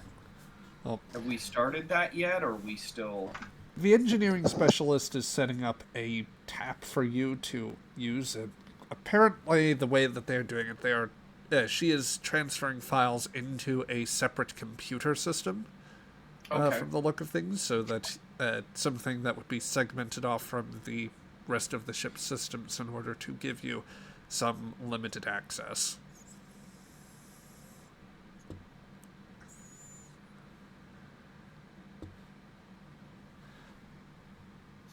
Okay.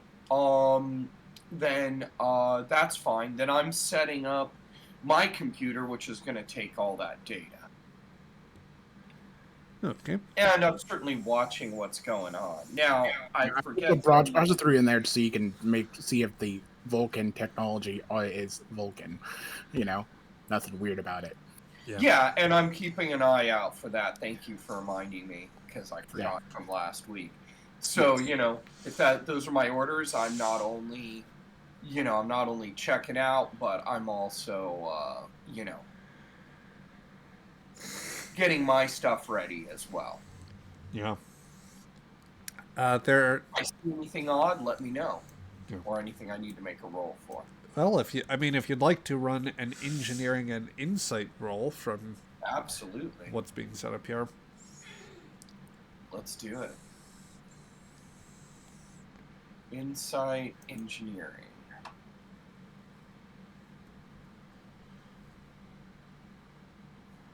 Give me a moment. Roll 20 is just being a little difficult. of course. Insight engineering. 2 dice. Do you guys want me to spend a momentum on this? Up to you, my friend. Well, if you guys think this is important, we might as well. This is the opportunity to see it. So I'm going to add 1 die. And let's see. I have both reverse engineering, weapons engineering, electroplasma power systems, computers, warp dynamics. Any of those apply? I'm sorry, can you say that one more time, please? Do any of my focuses apply? Computers, electroplasma, reverse, weapons engineering. I don't think anything quite works for this. Okay, then I'm rolling 3 dice. Insight engineering. Here it goes. Okay. Nice. Good So job. There we go. at 3 Okay. successes,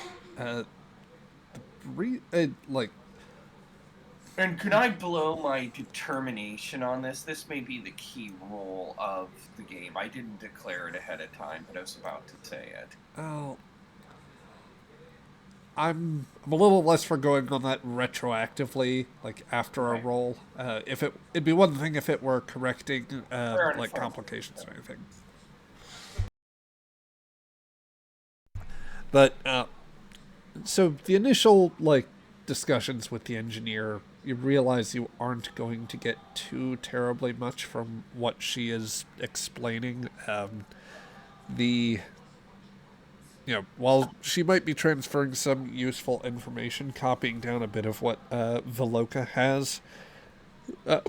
Excuse me. Between those and the status updates, what you are picking up doesn't suggest there's actually anything more than very rote information, and there's nothing that would give you more insight than to satisfy the captain's orders in this particular case. Kind of glancing around the room and maybe spying a little bit at some of what Veloka is doing, you would be able to take notice at the very least that the technology required for the power sensor readings of that capability, or sensors of that sensitive nature, would obviously far outstrip what the Aegis' sensor suite is capable of. Honestly, being able to get a look at that would probably, something like that suite would probably dip the Aegis ahead at least a generation in terms of sensor analyses.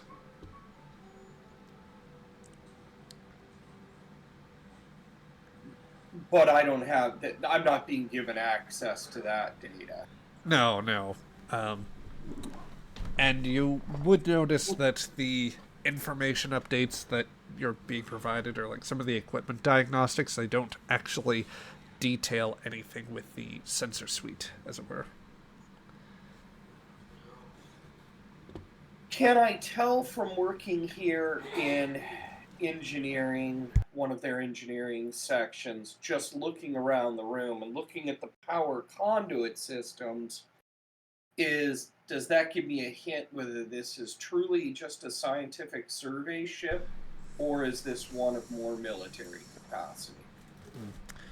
I can say that from what information that you already have on the ship, you know that it is not well equipped for military purpose. They are while a Dakir is more than capable of defending itself with its particle cannons, they are lacking the ordnance of the standard set of photonic torpedoes for their layout.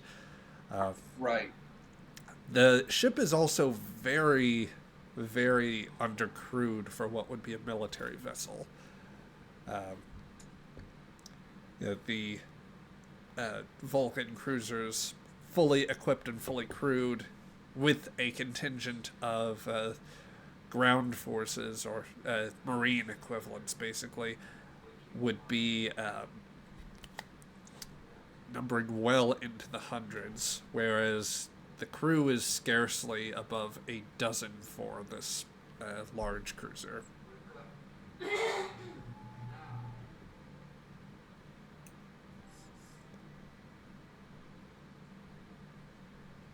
So, Okay, we'll take note of that, and if an opportunity presents itself, then I'll get that scanned for the captain. I don't want to create a diplomatic incident by fucking that up.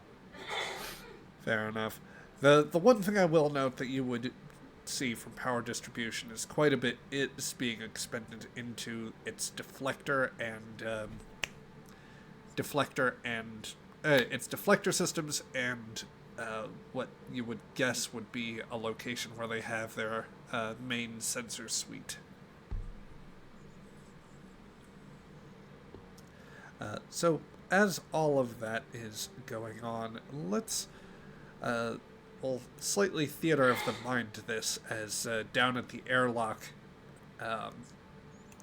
Shira and Steward are now being escorted by Marcus and a Vulcan subcommander who seems to have little patience for the two lower-ranking officers. When he arrives, Vicaris regards you, Shira, with a slight bit of disdain before saying, "Don't worry, the disdain's mutual." Well, Saying that out loud? Saying that out of character. Yep. Fair. Just checking. Before Vicaris lets you pass, he says, "I'm to ensure that you are unarmed before proceeding on board." Shira has no weapons on her. Okay. He does stop and say, "I am familiar with the Endorian custom of ancient blood sports that involve use of primitive ice picks, and how there's some ceremonial purpose to that particular barbarity. I presume you do not carry that type of weapon on you as well?" I'm not planning on doing any blood sports or ice picking. Your answer is incomplete. Very well. She'll spin around. She's just in uniform. Yep. Please show me where I can possibly hide my Ushan Tor.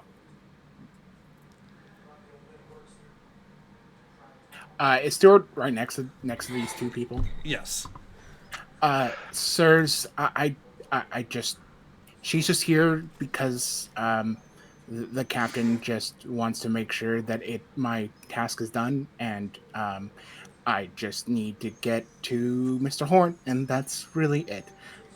There's I don't want to cause any incidents. Just trying to make as brief as possible. Well, if that's all you're here for, that I'm sure Lieutenant Shira will wait here for a second and clear sight of the sub-commander while I speak with the ensign. Should be satisfactory to everyone. And without waiting for an answer, he kind of turns away and leads Stuart like just a couple of feet away to have some semblance of privacy. Yeah, Stewart just kind of like sidesteps, like to kind of like give a wide berth to the sub-commander, give a nod of respect, and just sort of stumbles her way towards Horn. I'm truly sorry about this, Mr. Horn. I put this into your mailbox, but and I'm sure you have a lot of priority things, but the captain has gotten over my head a little bit and has just been quite firm in that you decipher this message that we intercepted. She says, just loud enough, just that sort of ensign loud enough that she's like a little nervous. She's really nervous. She's like sweating bullets. Patel is so proud right now of you. It's from the distance. he hides it probably really well, but he's hovering around that point where just like ensign, deep breath, complete sentences. Sir, I'm sorry. I'm sorry. Look, I just don't want to get you mad. The captain's already seething mad. Everything is I mean, alright, ensign. Give me the message. just the message. I've tried to translate it in Crichton. That he's also tried to translate, but he doesn't understand. We're hoping that since you are a diplomat, you might know more something of this, or perhaps Of course, ask them. of course. The message. He kind of holds out his hand. She just sort of like she's been like clinging to a pad, by the way, and practically is like about to like crush it in her grip. If she could, she doesn't have that kind of strength, but she's trying to in nervousness. Horn tries to be very like a calming influence. Yes, Right. thank you very much. Kind of gently takes the pad out of your hand and takes a quick look at it to judge what we're dealing with. Would you like to say this, or shall I, Zach? Oh God! Can I opt out? So, I will say that it plays an auditory cue, or like an auditory cue of some sort, a series of very short beeps and lengthier tones. I'll say, Marcus, for your part, you can give me a control an insight and we'll call it insight and security on this one. I will also note there's a separate file attached which, should you open, contains a script that you are unfamiliar with.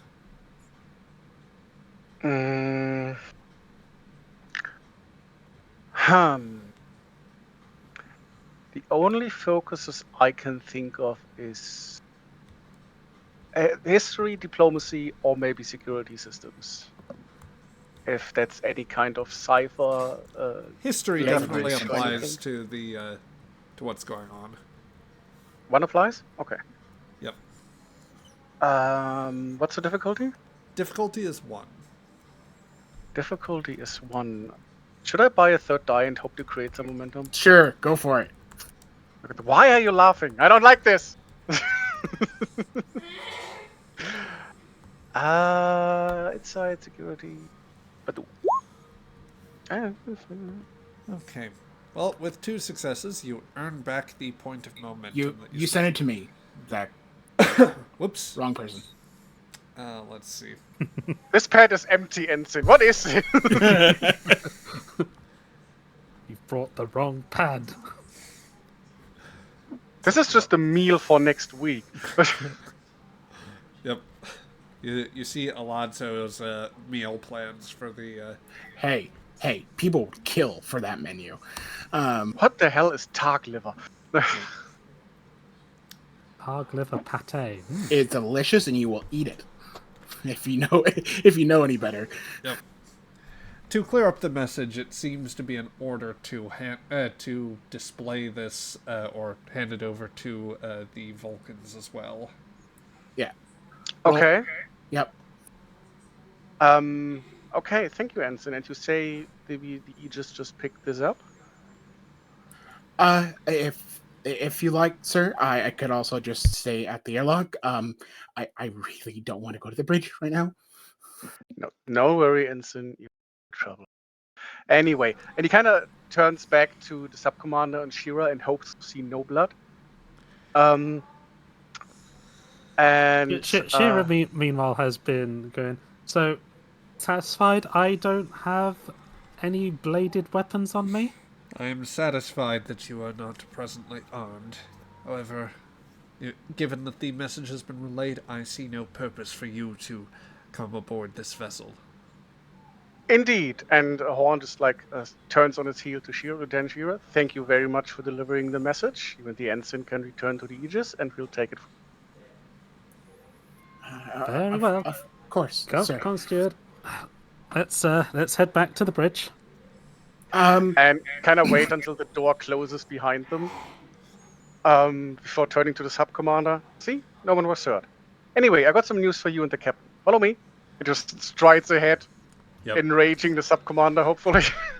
Horn is definitely poking him a little bit, also to see what shakes out, because he's upset about something, and maybe there's something suspicious. Maybe it's not, but you never know. Yeah. Look, you're just doing your job, man. Indeed. I'm having a blast. Poking people is fun. Yep. So, in Yeah. in a few moments, Horn returns to the bridge with Vicaris attempting to keep up with him.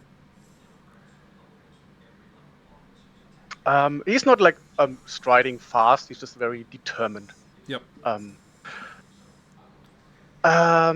and then on the bridge, he goes up to the captain. I suppose. I imagine the sub commander is directly behind me. Indeed. And just, Commander, Sub Commander, I have just received this message from the Aegis, something that, as far as I'm informed, we picked up, and maybe you can do more with this than we can. After all, and he kind of gestures to the ships. You are far more technologically equipped than we are. So you hand him over the pad with the unknown script. The sound file, is it? Is it that's the sound No, file? the sound file is for you. The file is for them. Yeah. Okay. Then the file I hand over. Tikal will review that. Vicaris will likewise look over his shoulder, and both will scrutinize it. A beat passes. Or maybe it's something you already know. I can't make heads or tails of it. The commander looks up to you.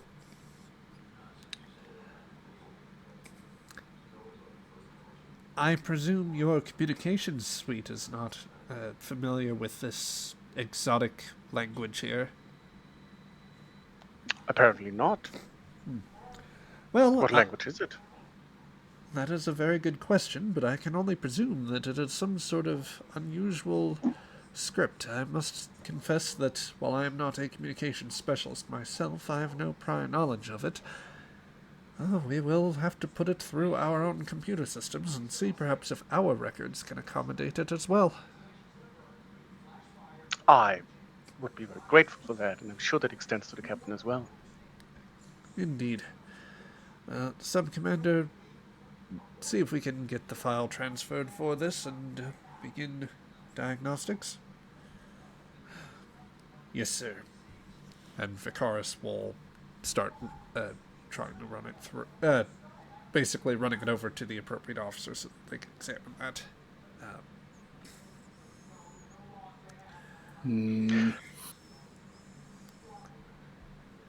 Why are you grumbling? No, I'm just wondering if there was any sort of too awkward of a pause or anything like that. I don't know. It's difficult. Having spent some time on the bridge before and now coming back with Romanov and Patel with their discussion partners, is there anyone else on the bridge who seems to pay too much attention? That goes beyond curious, there's weird people here, but it's the weird intelligence vibe. Oh, I don't think anybody necessarily gives you those sensibilities, or you could try to run a check if you would like in order to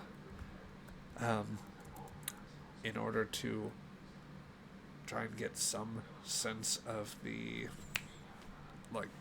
how everyone is comporting themselves, whether anyone is unusual. If no one's sticking out, then I think I'm fine, because I also don't quite know what we find here, or if there's something to find.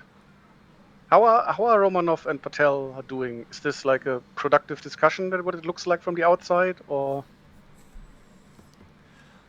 So, from what you are, let's see. I'd say that from what's going on at this point, Romanov, the engineer has supplied you a connection, so you are starting to get information on just very preliminary data on their subspace mapping from some of the timestamps, a few diagnostics. Patel, for your part, a big thing I think would just be that, like, there's a lot to take in with the unique subspace suite that they seem to have, and that Veloka appears to be, like, she goes through to explain the points of interest where, say, the subspace signatures of the Tellarites closed in, where they effectively ceased, tracking the signatures, which would suggest activity from other ships. Actually, if you would like, she can compare the signatures from the other vessels that you might have seen on the map as well. Yeah, I think I would provide that to her, even though maybe a little bit OPSEC to do so. But science is science, right? Yep. But the one thing that I would also be angling for, like through our I guess I assume we're having like professional scientist conversations happening over here in this corner. Yes. But I think I would probably be trying to just sort of hint at the potential of getting a copy of this raw data, just because the Aegis has one of the most advanced sensor suites in the fleet, and maybe we can collaborate on interpreting this data. Yep. So Veloka, she'll be going through the telemetry and like fastening forward. I'll tell you what, I will give you the opportunity, if you so decide, to say like that you want to look at one of the points of any particular point of data, if you would like. I mean, the biggest thing that I would like to do is rule out the Aegis, because I think she mentioned the Aegis is the one, or was moving at sufficient speed to be like causing these waves, for lack of a better word, in subspace, and I would like to rule that out, leaving either something conclusive that it could potentially be otherwise. I mean, she had a theory, but or leaving it at best as, or at worst as like an open question. Yeah. And if possible, I mean, waves, they always have an origin point, right? Yes. If yes. possible, try to pinpoint an origin for what was causing this. Yes. So Valoka will will examine the telemetry here and say, "Well, I must say, Commander, that to assure you, the your vessel was. I don't believe your vessel per se generated the discrepancy in our sensors. Indeed, it would be more an accidental confluence of subspace readings that momentarily could have posed the overload which we discovered. The greater issue was, well, rather, I simply don't, it was the one time that I could recall encountering such an error as that, so it very likely is just an anomaly within our systems here. That said, we have a more committed track of a point when your vessel was interacting, and we can demonstrate, she says, moving up the timestamps. Here's the moment when your vessel approached. As you can see, there's an increased energy waveform output, and increased subspace displacement, but that is only reflecting a signature coming in closer, and the energy curve only increases to corresponding with your increased proximity. It may prove a problem in terms of skewing my sensor results later on in the paper, but I think that I can note that in the results section as an unusual outlier. We've certainly been out here long enough that I think we would be safe to still be able to draw conclusions on how subspace is adjusting to the recent incident without it.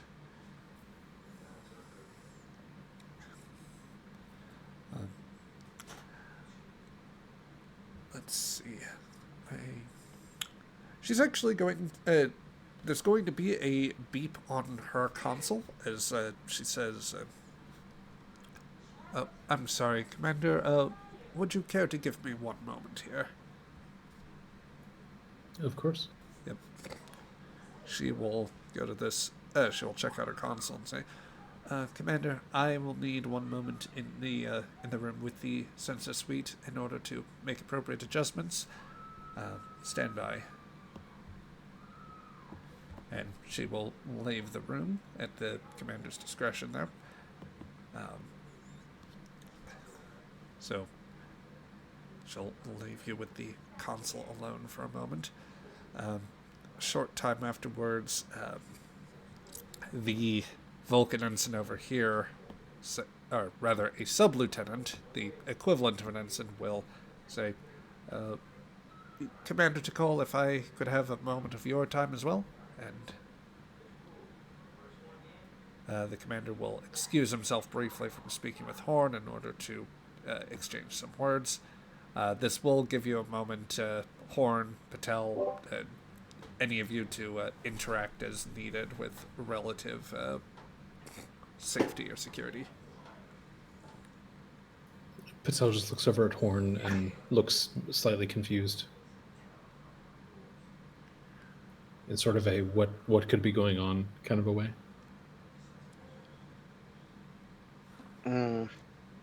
Is Romanov still engaged in conversation with Talon too, or is she also? She's hooking up equipment and she's listening to what's going on. Obviously, the captain wanted her to try to get a scan of this sensor suite, but scan or your eyes, just generally just looking inside the ship and seeing what the if there's anything different beyond just being focused. And I'm continuing that process without creating a diplomatic incident. Yep. Romanov, give me one more engineering and insight roll. Once again, difficulty 3, just to try and get errant looks around some of the equipment. Okay, this is the one I'm going to punch my, I don't know if I have a value that applies. This isn't a problem.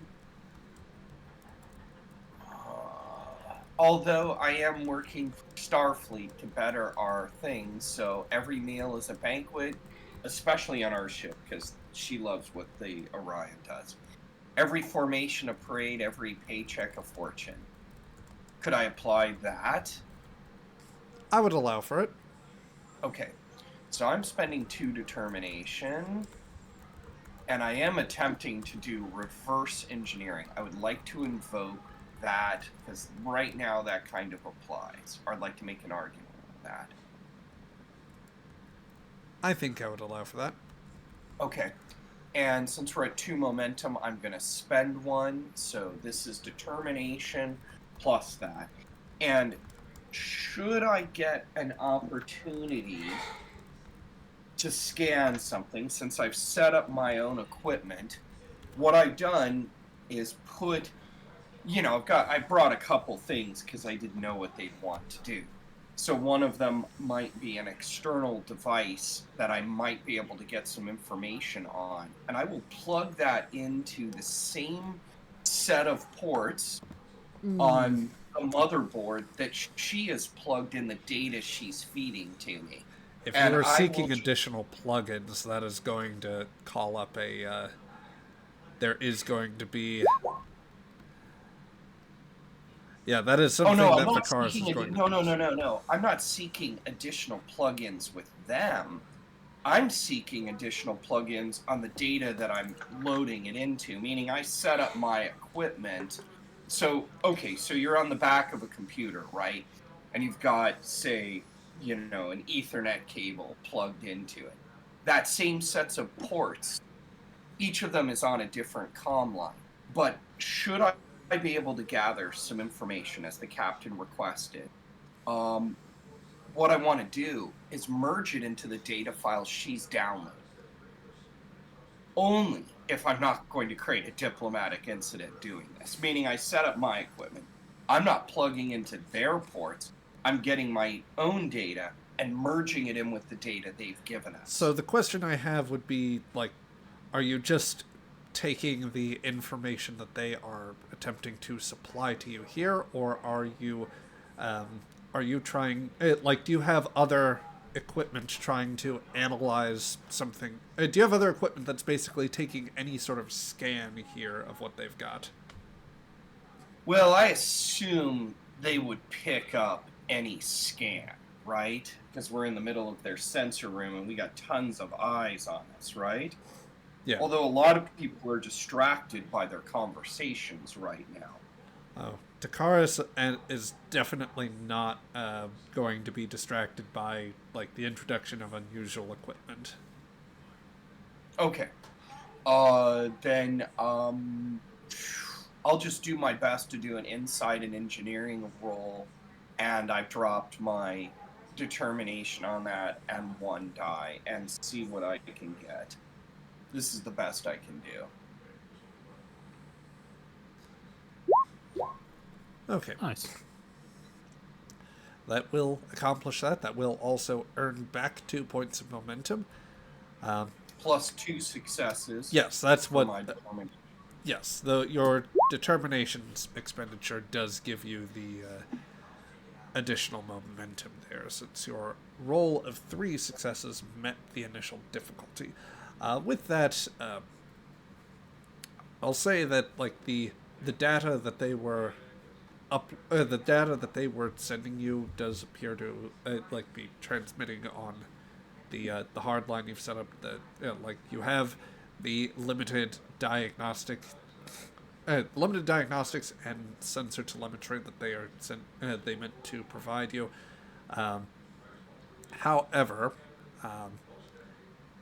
glancing around the room, you would notice on at least one errant panel something that a small displays that suggests some issues with power distribution, and like it's just a glance before the console is momentarily shunted away, but there's a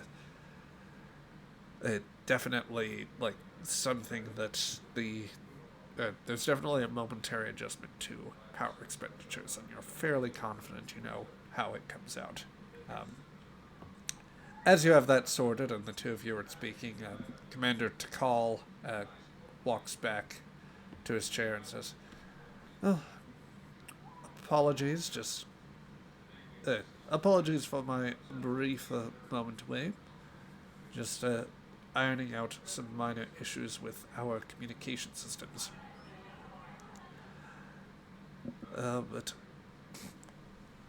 the diagnostic there should be complete, so we should be we ran a brief sensor diagnostic just to ensure that there were no further errors, and everything should be functioning within parameters.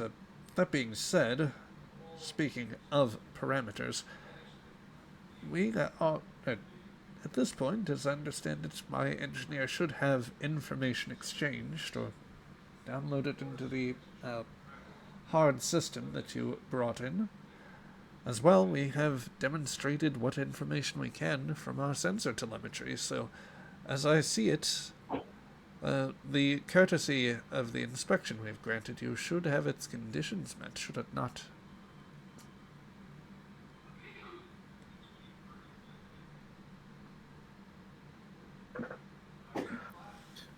Did the lieutenant give me an actual copy of the data as I asked for before she walked out, or am I still waiting on that? Because I mean, that was something that they did agree to give us. You are, well, I actually, unless I'm mistaken, that was actually, so correct me if I'm wrong here, but that was the major bit of information that Romanov was downloading for Yes, some reason. Romanov's downloading shit. Yeah, Okay. that was the only reason that she was allowed to bring equipment on board. Yeah. Mm-hmm. Right. Yep. So, yeah, she's got a small copy of that info, and Veloka probably allowed for some files to be forwarded along specifically before having to tend to an issue off the bridge. So yeah, that condition has been met. That is something that you will be able to take back to the Aegis and analyze. Okay. Yeah. Then turns back and walks up towards the commander's dais. And looks over to Horn and says, From my perspective, I think we have achieved the goals that we set out to do, excepting, of course, that I mentioned we wanted to have a friendly and polite exchange, which I think we have. Vicaris notes perfectly audibly, in spite of in spite of some breaches of protocol, I suppose adequate.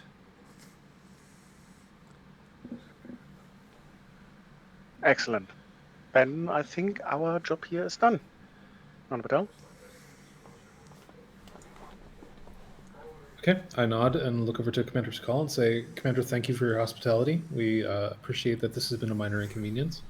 And now that your Lieutenant Veloka has shown me some of her sensor data regarding our approach, I think I can maybe work together with our engineers to make sure that Aegis doesn't disrupt your sensor scans nearly as blatantly as previously. I hope that's acceptable. Oh, I should bear no objection to that, Commander. I just hope that you bear in mind to approach carefully when you depart, rather, to engage engines within the parameters we've set up. We would not want to disrupt our telemetry any further. Patel nods. I will forward this to the captain as well. I assume that the Aegis will be in the area for some time, since we are investigating this incident, and maybe we have the pleasure of talking again. Otherwise, live long and prosper. And I would like to check his reaction that we stay in the area, if it's just like the scientist that is annoyed, or again, if there's more going on. I don't even know if at this point if I expect more to go on, but... Yeah. Takal will just steeple his fingers as he sits back in his command chair. Well, it is your prerogative to investigate whatever diplomatic incident that you may have found yourselves in. If we can provide assistance, then we are of course willing to do so. I would just hope that at such a time when you do this, that you will understand that, that you will exercise greater care in terms of interactions with us, and you will understand, of course, that I will document that an Earth vessel such as yourselves has come in with what would be the human phrase? Guns blazing? Or proverbial? The proverbial strong arm wearing a velvet glove. Yes. We accommodated you. We accommodated you, but if this is the policy with which Earth vessels would approach, I would advise adjustments if you hope for continued cooperation. Indeed, Commander, we will take your words to heart, but I also have to impress upon you that lives were lost. We take such things very seriously. And perhaps you will exercise greater care to prevent that in the future. That is exactly why we're here. I'm so glad you're happy to cooperate with me. And then he would probably just turn around and leave. He kind of needs to have the last word, I realize. I'll pack up the equipment, and I will thank Lieutenant Talon for her help, and I will thank her in Vulcan. And meanwhile, I'm running that image through my head. I'm memorizing it. I'm using all the dirty tricks I was taught at my Vulcan high school to remember the numbers and the sequences that flashed up on that screen. Yep. Vicaris will escort you back off the bridge and follow you down the corridors as you proceed back. For his part, he will say, I consider my commander's phrasing to be unusually lenient in these circumstances. To understand this, if there is even a future implication of threat against one of our vessels, And I will ensure that the High Command is aware of precisely how to do that and expects. I would expect a more vigorous protocol or protest in the future. Out of character, wasn't the High Command dissolved? Oh, Or did he just show his hand? He slipped a little bit, it seems. Might also be. I mean, not to, but it's like Yeah. recent changes. Yeah. And he's definitely unhappy at the moment. But Yep. also, he seems like the high command type. Yep. Would you give him a look on that regard? Would that provoke any reaction out of you? From Patel? Or me? Any of you? Anyone. Oh, I know its meaning, but I do not give him the look, because I know I have an idea of what that means. I'm just packing up my stuff though and playing stupid human who happens to speak a little Vulcan. I think it's something. This is one of those things that would occur to Patel like in the turbo lift 10 minutes later. Like, I wouldn't show it on my face, but I would just answer him, yes, indeed, and we will ensure that threats will be handled accordingly, and in a swift and firm manner. And you know what? I actually would like to roll intimidation on him, if I am allowed. Go right ahead. Presence plus security. And I would like to buy a die for that. And I also have an intimidation focus. We got some momentum again, so go for it. I mean, it's contested, but I hope die will. But I would just like to, if he's up to no good, or if he's just a hardliner or whatever, cool down. Yep. He will have Dauntless coming into play, which will allow him the additional D20 there. I'm also going to spend one more point of threat because he does not like to, does not appreciate anyone being feeling overbearing on him. Oh. Ooh. Oh, wow. 4 dice. God damn it, Zach. Yep.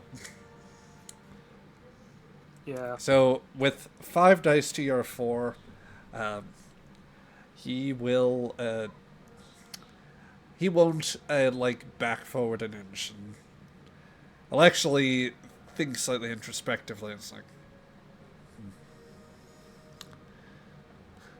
suppose my note sounds. Logic would dictate my note sounds empty, given that command no longer exists. But mind you, this. My people have worked towards maintaining order within this part of the galaxy, and even if we, for the time, do not have the capacity to extend that order, we will again one day. And one thing we will certainly not allow is for any upstart to disrupt the peace that we aim to have settled, and certainly we will not condone any threat against a Vulcan vessel. Clearly unhappy that he isn't intimidated as I hoped he'd be. Duly noted. And I guess that's the point where we just leave. Yep. Maybe leave Patel standing there for a second. Yeah. I will say, Horn, as much as he is saying that, from the earlier insight you got on him, he does still seem for a stronger reaction as he's given you, there is something slightly troubled about him, but he won't give you the time of day to really get into it. So, Vicaris. So I would threaten you more, but you're also not worth it, kind of. Basically. Or he has other things on his mind, and he will aim to seal the airlock from his side as well. It was also the shadiest thing I've heard all day. Yep. Like, my people have maintained order in this part of the galaxy for centuries. Yeah. Yes. He's a high command follower. He's at least a hardliner, and whatever's beyond that, I have maybe, but no clues, really. Definitely I not a think. Romulan. Not Meanwhile, really. I'm I like, mean, I will be ahead of Horn because I don't want to be observed while I'm mentally going through that image that I saw on the screen, and I'm memorizing the numbers and, giving myself memory cues. So the moment I walk back out of this ship, I can document that, because that was interesting. Yep. Would all of you be taking that up to the bridge right now, I suppose? yeah, I think we would head straight to the bridge. Yeah. Pondering on the way to the bridge in hindsight, would his, like, the initial unhappiness that I noted within him, would that be, or could that be connected with that everyone else seems to be more science than high command, while he's more high command than science? Could you rephrase the question? I didn't understand. Is he? I'm sorry. Everyone seems to be like even keeled. That the high command changed and policy changed and the war's over. It's just like it happened. We are doing science. That's important. While he's like, the high command failed, and who's maintaining order here now? And everyone is just upstarts and terrible people. It does give you the feeling that maybe, while a good number of the personnel have been stood down, you do get the sense that he's at least a holdover from that, and he's probably not happy with the idea of being on a science vessel, or that would be. Far out. Yeah. Are we off the Vulcan ship? Yes, you are off I'd the Vulcan assume, ship yes. at this point. Okay, the moment I'm off the Vulcan ship, I open up my laptop and I start writing those numbers down and whatever references I saw with them. The moment we're in the turbo lift, I'm like, I'm gonna just write that stuff down. That's a beautiful antique you have there. Yeah, I was gonna say you are. You do realize you have an engineering tricorder. There are pads as well, or the functional tablets. Whatever I can write it down on it, because all I did was see it, right? So, I just use a memory mnemonic to kind of imprint it in my head. Now I want to get it down on paper, so I'm not, or on a pad, whichever works. The moment we're away from the Vulcans, the pad comes out, and I stop and I start writing that data down. Because that was that flash on that screen, right? Yeah. Okay. So, taking this up to the bridge, I would like to extend an invite just to get people in on the scene. Doctor, given that you are momentarily out of the surgical bay and the other team seems to have the ambassador in hand, would you like to be present on the bridge as well? Maybe able to give the captain a report? Yeah. You can be at the tail of the report by the time Yeah, they that's come, probably you good come idea. in. Yep. So, Yeah, there we go. Yeah, let me just move some tokens around. So, let's see here. When I sent that pad, I made sure that Crichton kept an eye on any signal, and block it immediately, or make it more difficult for them to process a signal if they try to communicate outside the ship. Just be on the safe side. So you're saying that Crichton is now I'm engaging in active jamming? No. we have to I'm figure it out. I'm just gonna monitor where they send the signal, I guess. Yeah, I'm just gonna monitor it. But yeah, if they send a signal, let me know. Okay. Because my the idea the captain had was to stir the pot a little bit and see if it shakes anything loose. Okay. Let's see.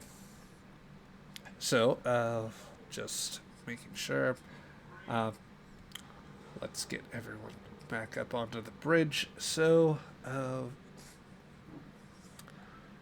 The turbolift doors open as Romanov is furiously typing down some numbers, like just in a complete meditative state, trying to keep track of what she had seen. The three of you arrive on the bridge, and as you arrive, you see that Dr. Lambeth is standing next to the captain, recounting the latest updates on the ambassador's health, who, for shorthand purposes, will say that it's still touch and go, but his prognosis is looking better. Okay.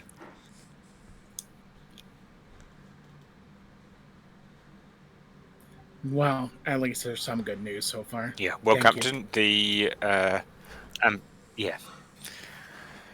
Yeah. Well, I should probably be getting back soon.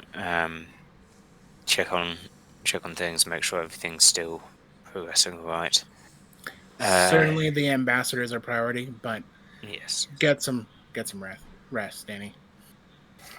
All right. Thank you, Captain. I see the away team is back. Oh, hey. Hey, I've got some We data survived. process. Hold on. I'm going to head over to a console, and I'm going to upload all my numbers and bring up my personal database of, like, Vulcan iconology, and I'm going to start hitting any symbols that I saw that might have been on the side, i.e., the LCARS data of, like, what kind of data was this? What kind of system was it from? Look over to Horn and Patel. Any fruits get shaken loose with my idea? Or any fruits, anything of interest on the ship?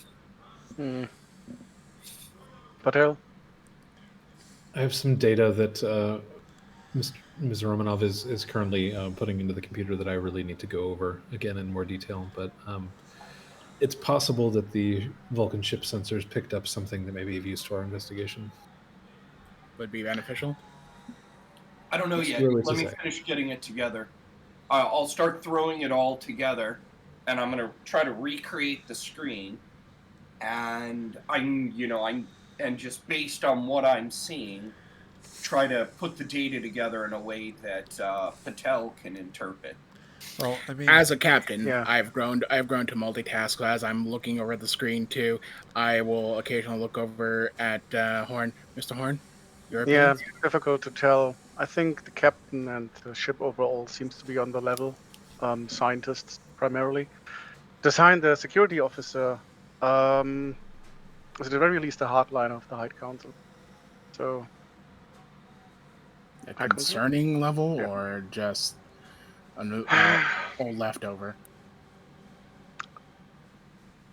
He ponders for a moment. I think more left over. But depending what other elements are out there, it might be a different matter. And I would like repeat to you the last exchange that kind of like my people have like that it's like a core belief. So yeah, we need to keep an eye on those people.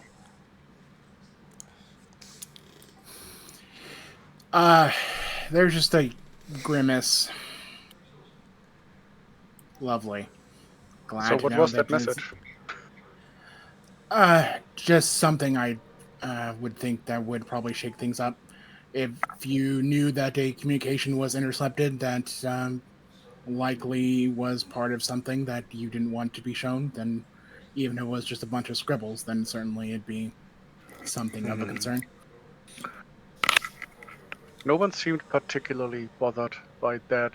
Please correct me if I'm wrong, Zach. But it didn't seem like anyone was suddenly sweating, panicky, yeah, you're whatever correct. the Vulcan equivalent is. Yep. No, they seemed quite puzzled by it. Yeah. I think they were hoping to show us the superiority of their computer processing. But that's about it. Unpleasant, but all things Just considered, not that bad. typical Vulcan. The captain was actually reasonably nice under the circumstances. That's good. That's very Come again? surprising. That's very surprising. Well, if we visit again, we might do more carefully just to don't ruffle any feathers on his part. The typical, this is completely illogical, if not improper. We're strong arming them, yada yada. Yeah, we're kind of not really in anyone's space, and we took the liberty of inspecting them, and we also disturbed their science experiment slightly. It's understandable that he's a bit,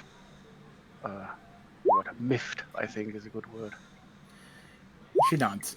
It's reasonable, and certainly I would be more concerned if they seemed happy that we were getting involved. So I'm concerned about that natural 20 there. I've already evaluated what to do with it. As Crichton turns aside his hand in his earpiece. Sir, I'm picking up considerable interference, but I believe I'm receiving a signal, sir. It's Intrepid, sir. put it up. Hold on. Trying to straighten this out, sir. He'll press in the earpiece a bit harder and say, Intrepid intercept... Wait, stand by. Is Starship Intrepid,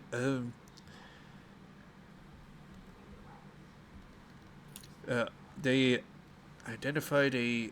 sounds like freighter, Rigelian in origin. It's gone? Oh dear. Sir, I think that they approached their target, and if I'm getting this right, by the time they arrived on scene, it had exploded.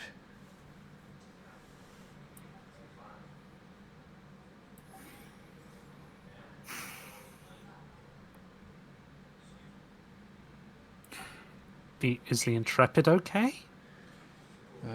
I'm having trouble working out their status precisely. It's unclear from the message whether they had done so, whether they had been in close range or whether they'd simply been at warp. There is a lot of interference with our signal at the moment. I'm trying to adjust the subspace transceiver, but it's as if there's some erratic signals here. Something is... I don't know, sir. I'm trying to work out the exact nature of what's going on from this. I can't make out the signal completely. See what you can. Is it our end or their end? Working on that now, sir. Starship Intrepid, this is Aegis calling. Please respond. And the Crichton will kind of fade into the background as he continues to call back out. Romanov? Hold on. Am I done putting all the data together? I mean, you have a rough sense of the information that you had put together, but like I'd sent you the thing via the Roll20. Oh, okay. Hold on. Did you put that in as I was on the chat. It's not in the chat, it's in the, got it. I'm trying to... Yep. It's on a note? No, it is in the Roll20. It should be green. Yeah. Hold on. Alright, here we go. Okay. Everyone's looking at Romano. Yep. Yeah. I'll bring up the data. One of the power monitors momentarily suggested an increase in power expenditures to their sensors and deflectors. And they were very concerned that that didn't stay up for very long. I'll bring up the data. Can I tell anything based on the power increases? To be clear, you didn't actually record it, you just saw on a console. Because you were not and I plugged tried in. to remember the numbers as much as I could. Yeah. And so looking at those numbers, could I make an educated guess about maybe what they might have applied that to? Probably not. I would doubt that. Okay. This is the best that I got.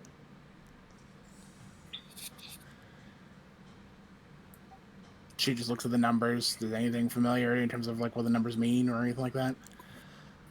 Nothing that would make sense to you, Captain.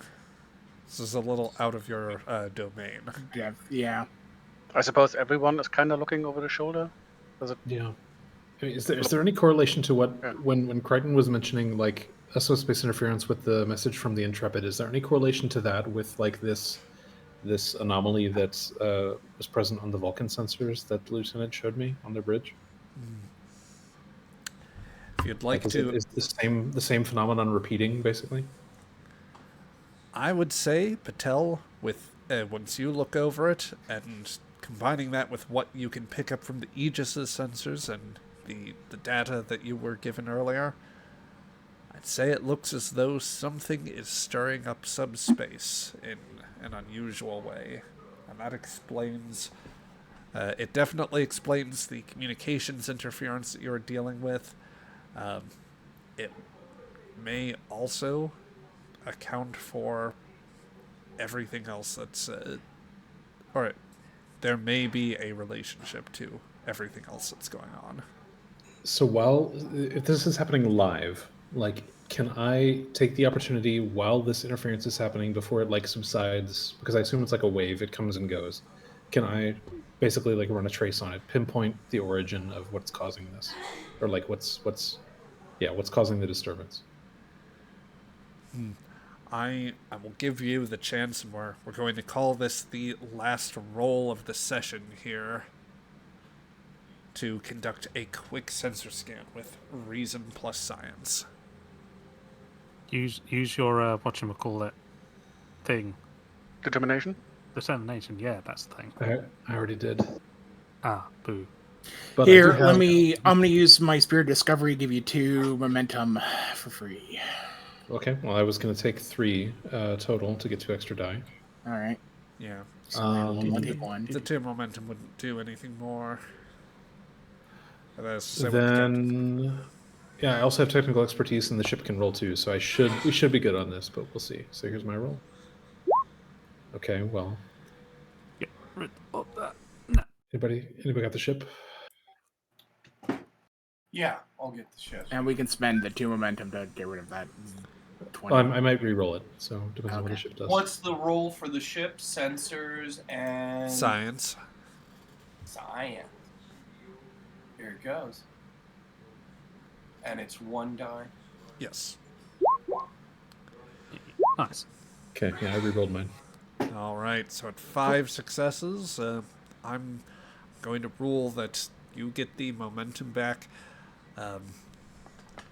You can see that right now there is indeed some sort of churn as pertains to subspace. It seems as though a major part of the disruption is coming from does seem to be coming from a deflector pulse that is being emitted, or it's a sustained pulse from the Dakir class, or the Ziertan. But this is It seems as though it is less like...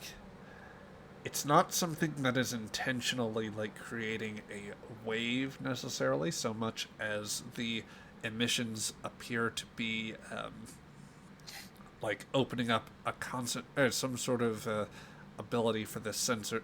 Like it's as if they're using it to. It's the similar effect that most that like when the deflector gets used to boost the sensors. It seems as though they are carrying out a further wave into the via their sensors, and that despite their low power mode, it seems what they have is being shunted out into subspace in such a way that it is creating a quite considerable ripple effect. But these are the same, pretty much the same or similar readings that were happening previously, like that I saw in the sensor logs on the Vulcan bridge. This looks like the same phenomenon. As close as what you can read to what Aegis had, or what the Vulcan ship had. And their science officer didn't know what was causing this, and her own ship is the source of it. Yes, yes. I'm going to give you one other component with this here, Patel. The focusing point on their sensors is the power. You actually realize that the output for this would suggest that normally it would require essentially a vessel of this like a vessel of this tonnage to be able to conduct this type of scan. The power output would need to be significantly higher than what it looks like is being generated by this cruiser right now, as they have their warp engines largely powered down, and part of that means that their warp reactor is like not in full effect, so that they are generating this with what power they seem to have, that there's an incongruity here that you can't quite determine.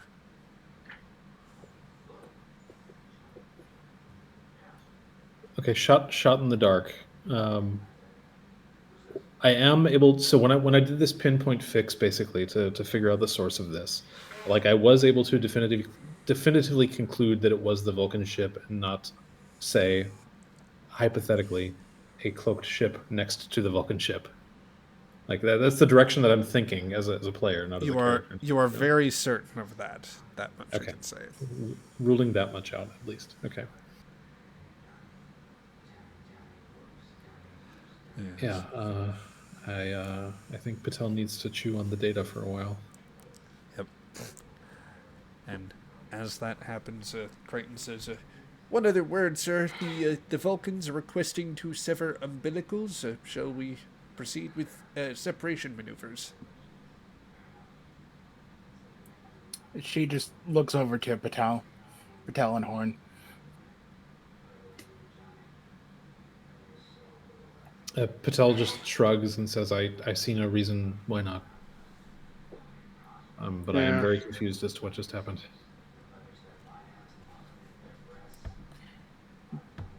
Give them our apologies for the intrusion, and we hope for their successful research. Let them go. All right. And I guess first, one quick question. Anybody else have other opinions or things they want to say before we close out? I got You nothing. can't trust these Vulcan bastards. Yeah. The usual. Yeah. Question is, who's lying and about what? Yeah. Well, there is so many questions now. I am freaking confused as heck. There's like just a lot of evidence, but no leads. Like no real leads. What evidence? We have nothing. anyway, Horn just casually reveals himself as a Cardassian agent, not a Romulan agent. We need to go and inspect what's happened to the Intrepid. That's the next lead. Yep.